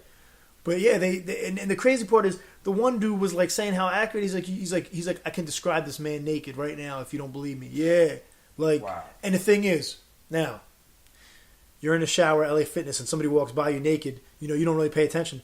You can sit here and describe somebody's, birthmarks and stuff. I mean, come on, you've seen them more than once. You know what I mean? Wild. I start believing that kind of thing. Like, because if you didn't rape this person, if the dude Marquez Houston didn't rape or whoever he was accusing him and the other guy, I forget who the other one they were saying raped him is, but it's like you must have been staring at this dude naked for a long time. Why are you sitting in front of somebody who's a minor naked? You know what I mean? At that matter, it's like. So Hollywood's had this Hollywood, stigma of, that's problem. You know what I mean? And it wasn't just men on women. It's sometimes it's man on man, woman on woman. I mean, it's my only problem right now with the whole thing is I feel like the people, I feel like when I hear people calling like, oh yeah, he grabbed my butt or something like that, they kind of make me feel like I don't want to offend a woman because it's not right. But I feel like you're diminishing people that get raped. Like, these people are being really taken advantage of. Like, ultimately taken advantage of. And it's like, to me, it's like, I go out all the time. I see niggas grab girls' butts all the time. This is something that guys been doing for a long time. It's like a flirtatious thing. It's a flirtatious type thing. It's not right. Never saying it's right. Yeah. You know what I'm saying? But I feel like when you coming out and you're making this a big deal, like, I can't believe you're kind of comparing it to, all right, this woman was raped, and you talking about, oh, when we were out on a date, he grabbed my butt. Okay, I feel you. You know what I'm saying? It's like you feel like that they're just kind of hopping on the bandwagon like a big difference. Oh it's definitely a type of harassment, but it's not. I wouldn't say it's rape. They consider it sexual assault. Even though it's not right, but it's like, all right. You've been in a situation where you've been messing around at your job or something like that, and then you might have just like touched her. I'm not saying you grabbed her, but like you like grabbed her, hugged her, or whatever like that. Like, it was not playing around type shit. You see it all the time. Stop. You see it all the time though. Like, say you go to like a nightclub, you're dancing with a girl, and after one dance, you slide your hand down and kind of pinch her butt or some shit. She might smile at you, or she might smack you. I mean, it's a risk you take, but I guess it's a risky world we live in. Yeah, I think there's a lot of situations where girls are in a position where they say it, whether it happened or not, it can be controversial. Or look at the Nelly situation. Mm-hmm. Nelly just got accused of rape. He turned himself in. They released him. They didn't see any reason to further pursue this. The woman dropped the case. He is performing overseas right now. They will not let anybody but men in his show. What? Where overseas is he performing? Somewhere, I don't want to misquote it. I can look it up and get the actual facts. That's crazy. Which I will, but yeah, they will only let men in his show.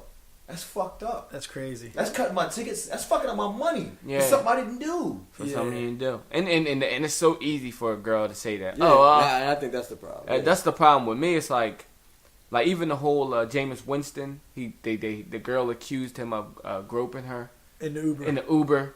And it's a year and a half ago. Yeah, is that with the titties and they were crying and they said they were sucking titties and they were crying? Or, no, I don't know what that is. That's okay, I'm sorry. I don't know what that is. Story. But yeah, and it's like that might have been my car. Even if he did it, and to me, it's like I don't doubt that men run up on girls when they trying to get with them. I don't doubt it because I see it all the time. This is something I see, but that happened a year and a half ago. It wasn't rape. It wasn't something that was so terrifying that you didn't want to tell anybody.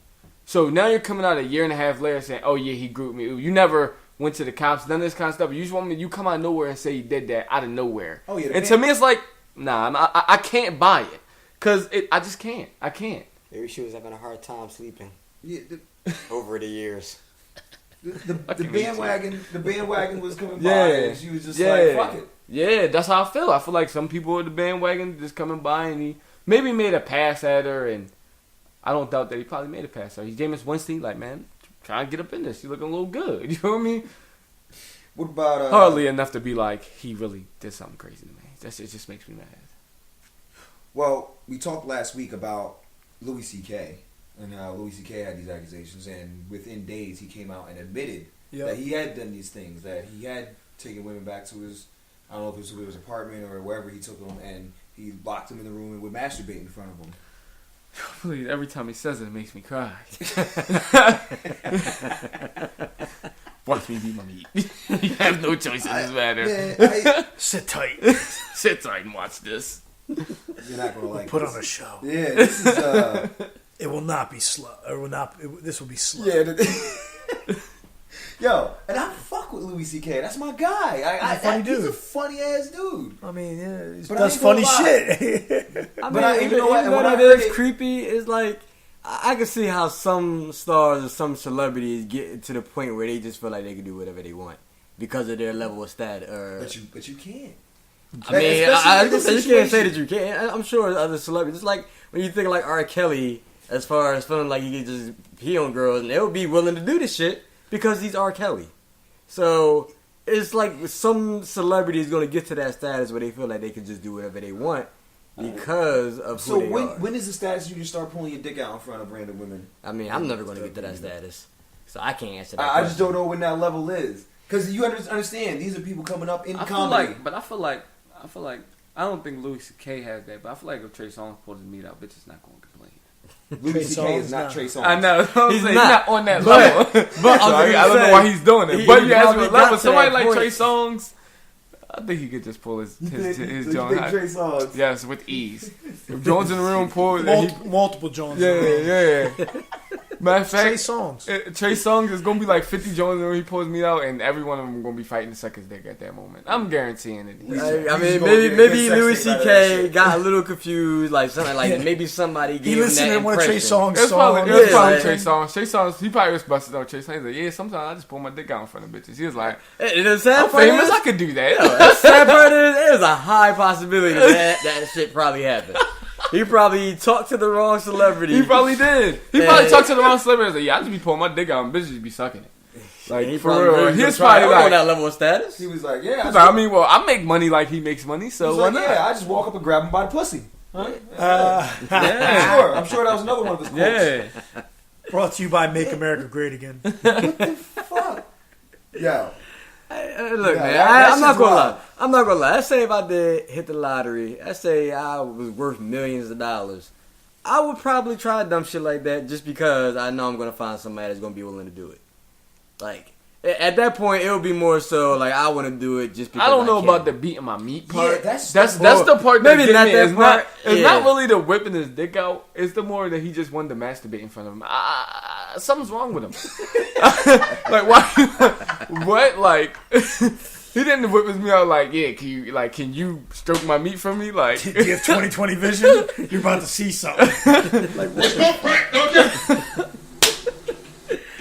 For real, like, is something wrong with it? Like, he just wants to masturbate? That's weird. That's just weird. That's the fucked up shit to me. Like, how you? I can't see how the scene goes down. But does he just like unlock the door and leave after that? Like, Yeah, I need to know. How does Like, the scene go down? he just comes like, gotta go. Sit tight, baby. I'll be right back. I mean, maybe he was trying to look for his wife or something. Maybe that's a weird way of doing it. He's just like, all right, if I can beat my meat in front of her and I still want to stay with her, then she's the one.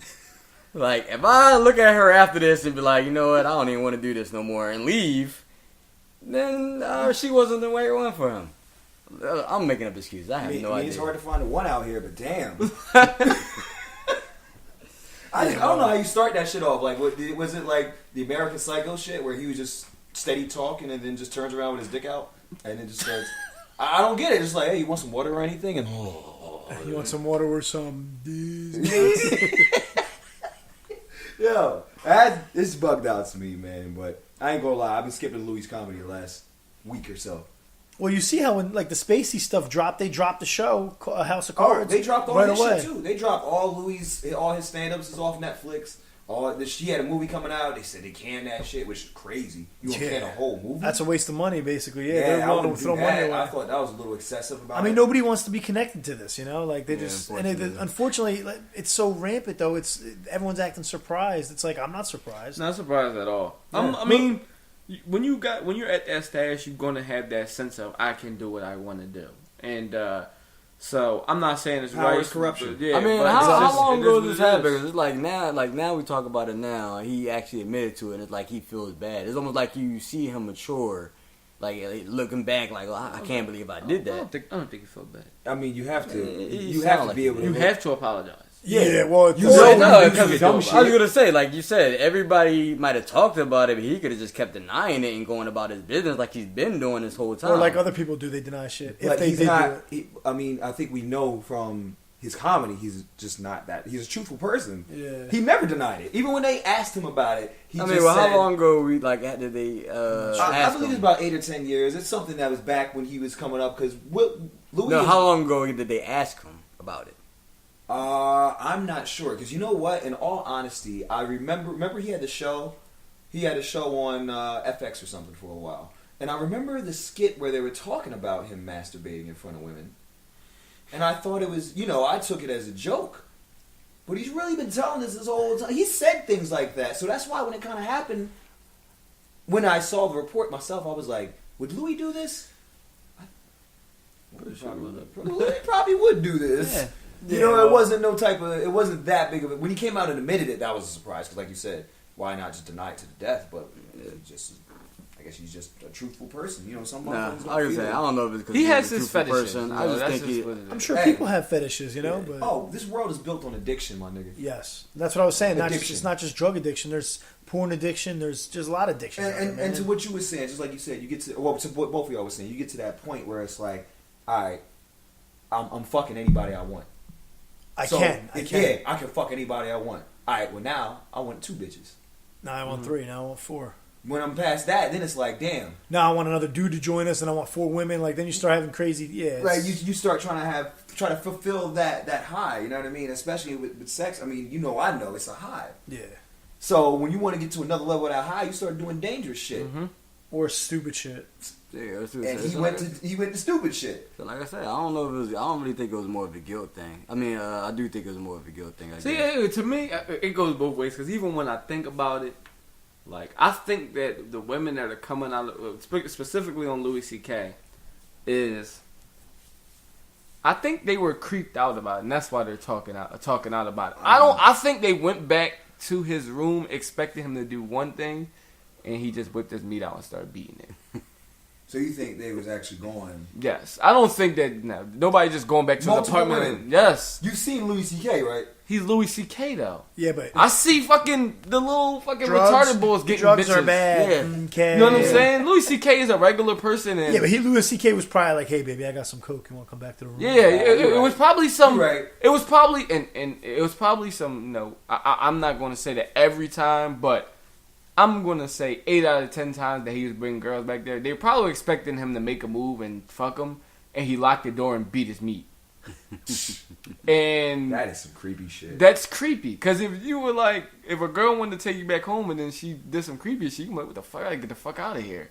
You know what I'm saying? You're gonna be scarred by that shit. Oh yeah, it's definitely fucking. Yeah, like I can't tell you exactly what it is, but if a girl and she did some weird shit that you didn't like, you'd be like, what the fuck? I just scarred women, but I ain't never been scarred. Did he say in one of the stand-ups that he only have sex just so he can go home and beat his meat about it later? Oh my god. No, that was Patrice O'Neal. Oh, okay. Oh, okay. He was funny as hell too. That was so I got the wrong from BB. You know what I'm saying? Beat your meat to that situation. Crazy shit, man. I mean, anything else we need to cover about that? I mean, that's pretty much that's it. really what it is. Yeah. Man. Hollywood's fucked up. Yeah, it's a fucked up place. Yeah, I mean, we all feel like we want to be famous and we want to be into all that, but apparently that's not the road you want to go down on unless you want to make some sacrifices. I mean, the main thing is, and I feel like you need a strong support system. Yeah. I don't think that you should be doing things alone.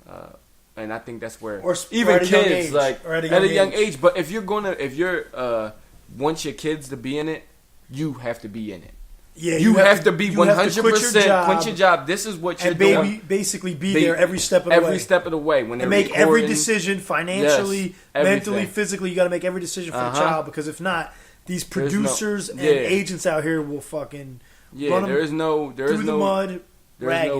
My kid's going alone to my kid's a child. He's not coming anywhere with you by themselves. And it's just like, and I tell people all the time, you wouldn't let your child right now go anywhere with anybody that you didn't really know. No. So why would you let him go with a Hollywood producer? You don't know that person just because he's producing a show. Don't mean you know. Because motherfucker, you know what I'm saying? Yeah. He made a great song. Yeah. You don't let nobody do that shit. You know what I'm saying? So when I hear stories like you said, like the Marcus Houston thing. And the Corey and the two Corey Feldman people, the one guy committed suicide, Corey Feldman, and it's like he was telling people for years that they were raping us, and you gotta look at the parents like, why did you leave your child at 14 years old alone with these grown men, 11, 10, with these grown men? Good parents out here like that, though. You have to understand. It's not great parents out here like that. Think of the Mickey Mouse Club with all them young kids coming up that blew up. Yeah. What happened to them? They may not say nothing, but you also got to consider something. Yeah. Now, I'm not saying anything happened to them, but consider some of these Mickey Mouse people, how big they are today, and like these Disney show people, how big they are today. They have no reason to say anything because they're on top of the world. Why would they? Mm-hmm. For example, if Justin Timberlake was raped as a child in the Mickey Mouse Club, what will he gain today coming out? Nothing. He was on top of the world. And it's kind of funny because that's how the whole thing with the Harvey Weinstein thing is. All these people that he did it to are famous people. They never said one word until somebody else came out. The whole thing blew up. Now Angelina Jolie, Ashley Judd, all these people are like, oh yeah, he did that. A-list celebrities. Why the fuck didn't you say this when he was doing it? And you're an A-list celebrity. People are going to be like, nah, you're not. Gwyneth Paltrow not going to come out and just say that he did that, and everybody going to be like, nah, she's tripping. She get a Paltrow. Why the fuck would she be tripping for? Well, I think same thing with Angelina Jolie. She comes out like, yo, she ain't gonna lie. Angelina Jolie adopted 7 kids from some from Africa, some from here, some from there, raises them as her own. It's like she's a great mother. It's like she's not gonna lie about that. It's like, well, A-list. The impression that I kept getting was that he did this, or these things were done at times in their career where they haven't taken off yet. Yeah. So they're feeling like, and once again, Louis got pulled. He's written movies. He's a great. His comedy is dry, but it's still genius. Me and Prom were talking about this. He talks about regular shit and just makes it funny. Like, what was he saying about the number 11 shit, right? 9/11. Yeah. His daughter basically thought it was 9 people who just disagree with the number 11. Yeah, like it's regular shit he says that he just makes funny as fuck. So it's crazy that I guess when you see somebody with this much power and this can make or break your career, that's when it's to the point where you're like, I don't want to say nothing. Act like it didn't happen. That's what it is. It's not necessarily the fact that you're waiting. But I also don't agree with when one motherfucker comes out, then everybody starts. Yes. No, because why? You know what I mean? If it's the truth, it's the truth. Yeah. That motherfucker gonna get it. Yeah. You gotta start. But for me, I always say and it's a problem to me because if you would have spoke up, you would have saved somebody else from getting that treatment. And now they got that treatment. And they're not A-list celebrities like you, so and they just got treated like that. They didn't have the same voice that you know what I'm saying? So you had the voice to be like, all right, I'm at a certain. It was a certain point where, regardless of what Harvey Weinstein started people's career, that's cool. But there's a certain point where there's nothing that he was going to do that's going to stop Angelina Jolie from being Angelina Jolie. Exactly. You know what I'm saying? Or Ashley Judd or anybody that's they once you hit that level, that's where you're at. You have to do something personally yourself, like fucking I don't like Brad Pitt or somebody that had to rape somebody. Brad Pitt is not going to be stopped from doing movies. There's no way to stop him unless he literally raped somebody and they find out about it, and then that's video evidence. Maybe, and that's a maybe. Video evidence. Yeah, video evidence. Yeah. People are gonna need video evidence from him. Like, You just not. You just rape somebody. Yeah, nah. You just not. Brad. Yeah. So not just because I look at Brad as a good person. I look at him because I think any woman is going to find him attractive. Yeah. Where I don't. Where he drops his drawers. They don't. He doesn't have to say more, but drop the drawers. They're ready to do anything for it. He's not going to have the need to rape the person for me to be convinced that he did it.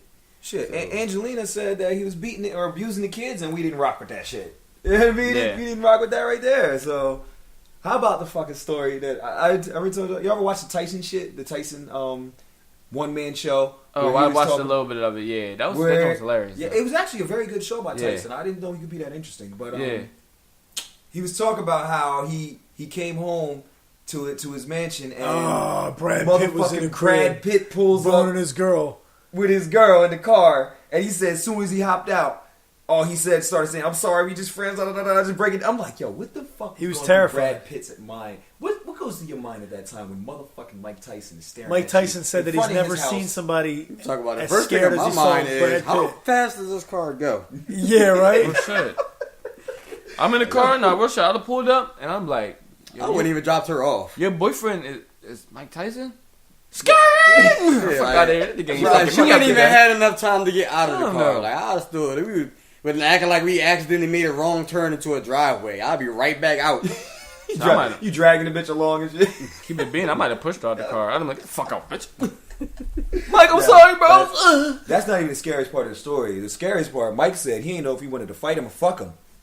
Oh my god. Yo, Mike Tyson is crazy. Yeah, yes. He's crazy, but I don't think that was more just funny. Like, he has a good sense of humor. He was joking, I hope, right? We would never know. Well, wouldn't he kiss his former trainer after the fights? Oh, who knows? Come on, man. You never seen that? He kissed him on the lips before? Yeah, I seen it. I'm just saying, who knows? Yeah, like, what do you? If I'm sure he was joking, like, though, but like, as a trainer, what do you do? Tell him to fucking wipe the sweat off first. I don't know. Next time, wipe your mouth because you got sweat. Don't be kissing me with that sweaty ass mouth. That's like the toughest thing you can say. We calling this episode "Wipe the Sweat Off." Right there. Classic, man. Shit. Let's move on. We can wrap this shit up. What we got is movies, TV. Anybody do anything lately? Any movies? Anything good? I saw a trailer, a IG post. I think they're doing a Creed 2. Yeah, I'm excited. With Drago's going to UFC be in fighter, it. Sage Northcutt. Yeah, and Drago's going to be in it. But here's the thing. No, I think it's supposed to be Drago's son. That's what I said. But they showed a picture. It looks like Drago on there, and it said the original actor's name. Yeah, he's in there. Yeah. Whatever it is. It's supposed to be about the son, I think. I don't know. Yeah, but they're saying he's going to be in it. So I don't know if he's going to be in it training his son or what the case is. But it looks like it could be epic. Yeah, I was going to say, already, just the concept of what they're doing is already going to make it that, like, it's going to be a really anticipated movie. Yes. So, I definitely even though I'm not really banging with it that much. But you didn't like the first Creed? No, I liked it, but I don't like this idea of kind of, like, acting like he's Rocky too. He's Creed. Yeah, I mean, but I think that the side spin more so is because he murdered his dad. Yeah, that whole thing. Because in the movie Rocky, that fits right. It does very well. And in the series Rocky, Apollo Creed was a villain to a certain point. Yeah. But by Rocky 4, when he fought the Russian, Creed was a hero. Yeah, he was American. It was Team USA. It was so you start to. There's always something about those characters in movies and the villains that become heroes. Yeah. Yes, you know what I mean. That have this bond. The Rock. The Rock came out as a villain in wrestling, then became a hero, one of the biggest heroes ever. Everybody loved the People's Champ. You know what I mean? There's always something about that villain that becomes a hero. So we'll see. I mean, obviously, it's not a. Well, I can't see him being the villain originally and now becoming a hero. Like if the Russian somehow becomes the hero, I might actually not like the movie. No, I don't think that's going to happen. I'm saying that. Creed, I get what you're saying though. Creed as far as Creed, he was a villain, became a hero. But I also think the kid's a good actor. The one that played Adonis Creed. Yeah. What's his name? Michael B. Jordan. You don't like Michael B. Jordan? No, I said I do. I think he's a good actor. Oh yeah, he's a good actor. He's I've in seen Black him Panther too. Yeah, I can't wait for that. Yeah, well, I need to get back to the topic. Wait, why don't you think there's gonna be a good movie? I didn't say I didn't think it was gonna be a good movie. I just don't. I didn't really like the choice of where they're going with it. I thought that they kind of left it off in a good place where he got beat by what's his name in the ring. So you just kind of want to see him just kind of progressing into his career. Yeah, progressing into his career. Yeah. I felt like they should progress more into his career. You know, I can see that. I can see him doing that. Even though it's still the same because Creed is just basically Rocky 1. Yeah, no, that might have been more sense. It's just Creed and Rocky 1 are basically the same movie. If you watch it, they do the same thing. They end up losing. It's the same formula. It's kind of like the Star Wars one, episode 1, and the new Star Wars. It's literally the same thing. You just re-watching it with another person. It's a remaster. It's a remaster. So you think the third one should have actually had him going against Drago's son instead?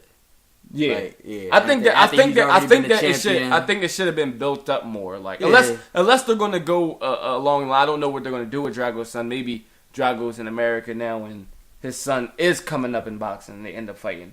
But I don't want them to be like, oh, he came out of nowhere. Now he's fighting Drago's son, who's in Russia for the championship. For the championship. He didn't become the champion yet. How is he going to play for the championship? He's got the Russian belt.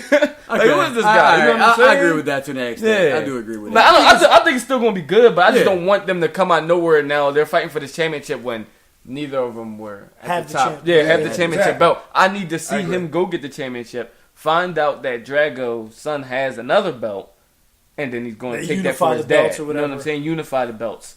Something like that. You know what I'm saying? Understandable.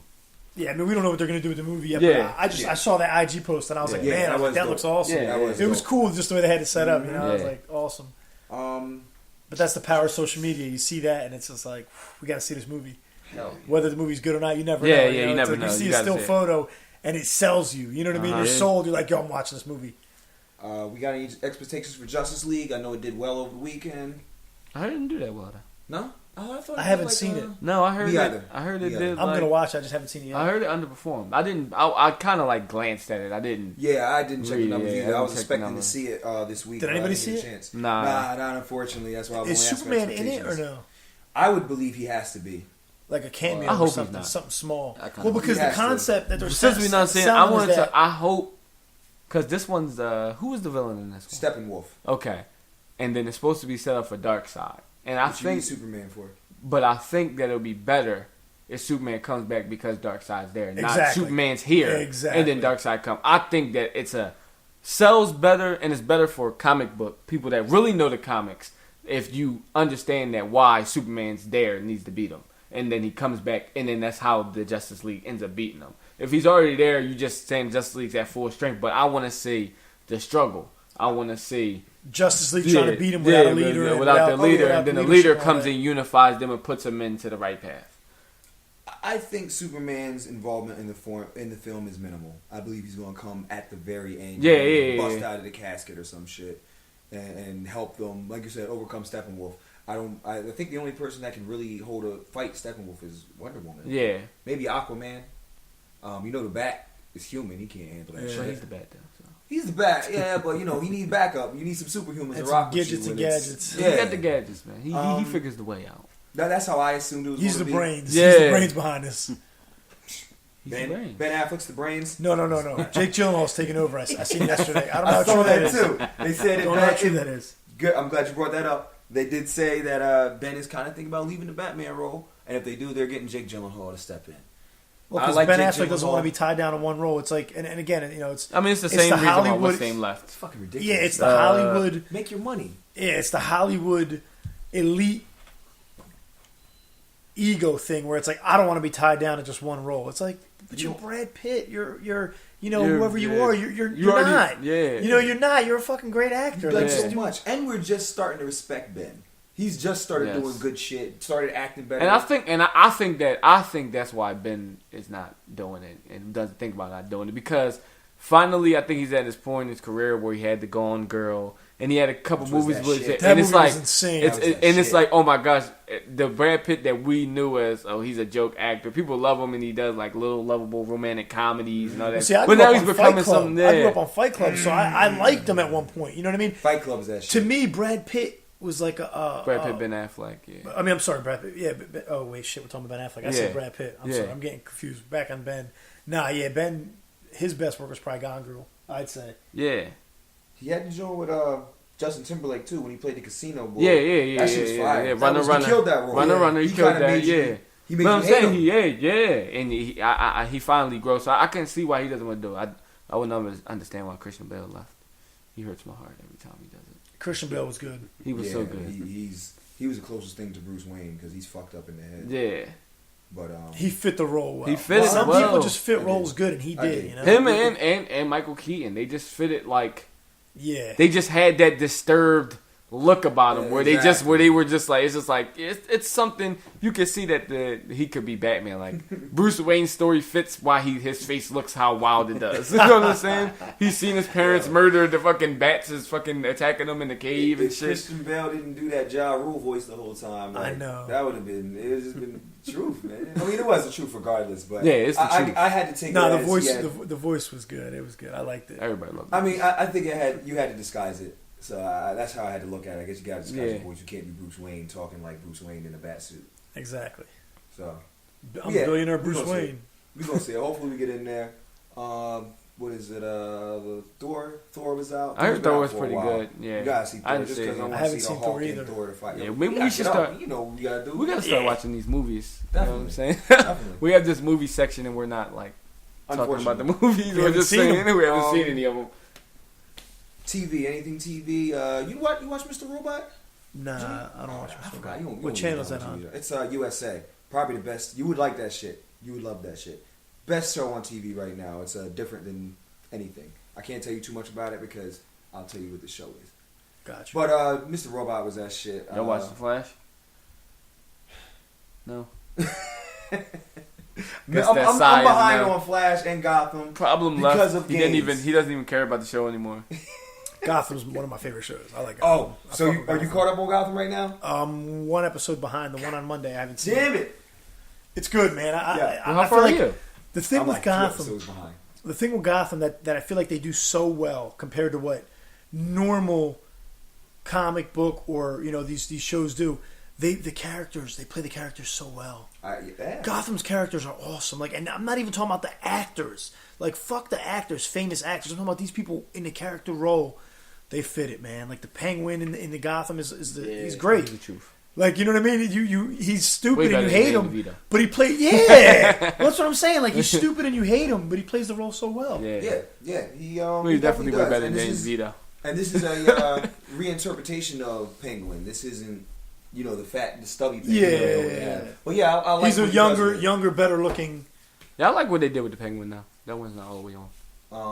The Riddler, he's going through what he's going through right now. Where I'm at, I can tell you, I stopped just because life wasn't trying to let me watch this shit today. But I stopped right where him and Grundy was in the ring, and Grundy had started to remember his past. That badass chick. How could you forget her? The light skinned chick. What's his name? Gavin's sister. Yeah, sister-in-law, whatever the fuck she is. Forget her, but yeah, he started to remember her, and that's exactly she where was I left bad as hell.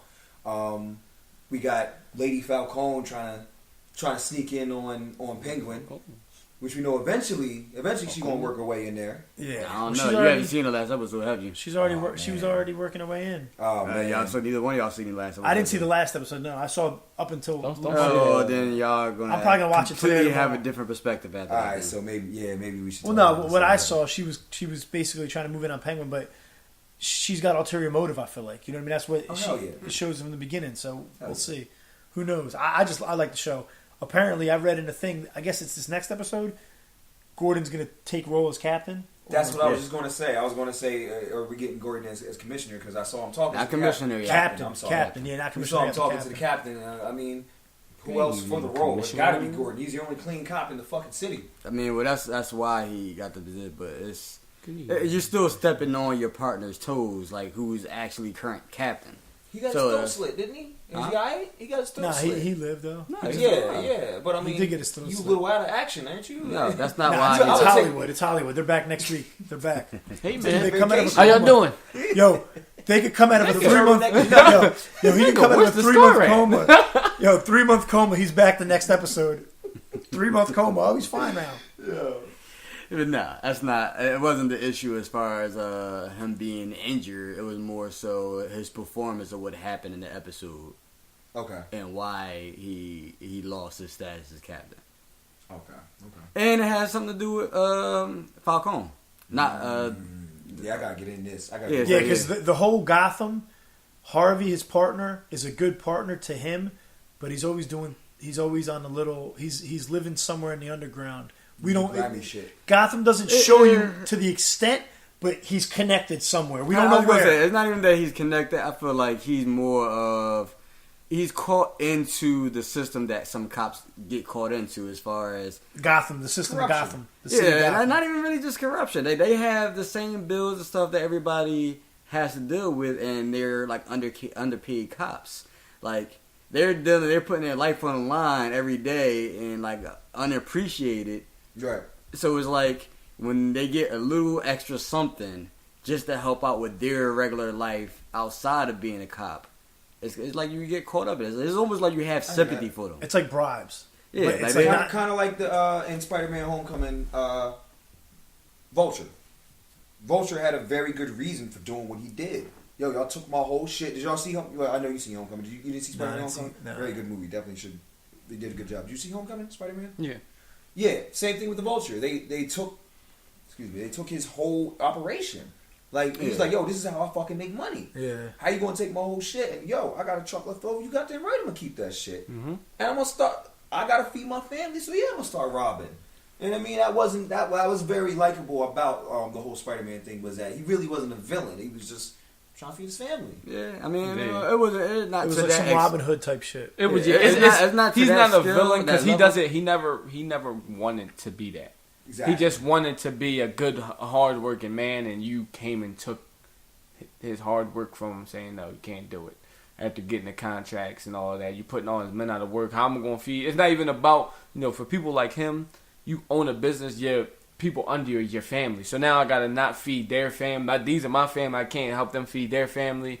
Things turn into, and you got to do what you got to do. And they was running around with these weapons on the street. You got to, it's like now, we all talking like, yo, we need guns. Yeah. They had space shit. Like, yeah, you gotta defend yourself at that point. But anyway, fuck Homecoming, back to Gotham. Well, I mean, I think that's really all that needs to be said about Gotham. Yeah. It's my favorite show right now. I think it's still one of the best superhero shows on TV right now. Flash is still my shit. Well, the thing that was good about Gotham, it was from where they started to where they're going. They're doing a good job. Like, they started from square one, just about. Like a lot of shows. How do you feel about that, Mag?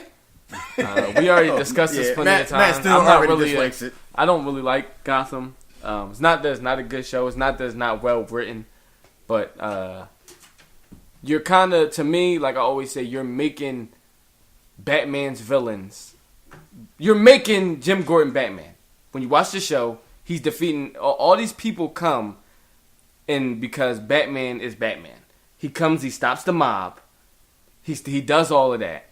And then, so crime takes another level. Penguins, the Jokers, all these people become because of the supervillains become because of the superhero. So now you're making Jim Gordon fight all of these what's name, and what they don't understand is that when you start with Gotham, like we are, you don't know anything that happens between his parents dying and him becoming Batman. Really, he goes to school, he obviously lives his kid life, he goes to college, comes back, trial. Goes missing for 7 years, comes back after training with all these different people all around the world.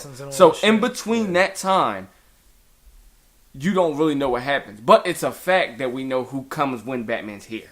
So you could do anything you wanted, but you still chose to bring Batman's villains in the show. When you really could do anything you wanted. And there's nothing that I could say about it, you could say about it, because there is nothing put in paper about what's going on in Gotham when Batman isn't Batman.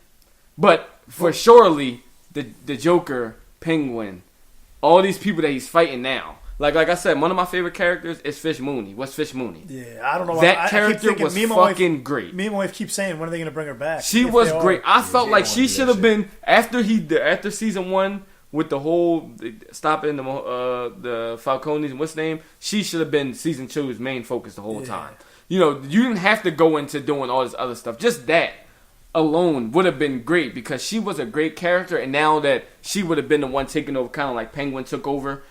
She would have been the one, and she's even more ruthless. She's crazier, and I felt like, and I don't know. I think something happened with Jada Pinkett where she didn't want to do the show, and that was other stuff that happened that she had movies and stuff that she wanted to do, so she didn't do it. But you know, I just feel like they're doing too much of Batman stuff and not creating how great Gotham could be even greater. Because you're adding on a whole nother story that has no story. And you're giving it a story that you could have done whatever you wanted. And that's my problem. There's origins for these people though. Like you said, they're just popping up in Batman's area. They're just there and they're, oh shit, you got a costume and you got some powers. Now we get a little bit of reasoning on what turned them into this shit. Yeah, Batman turned them into it.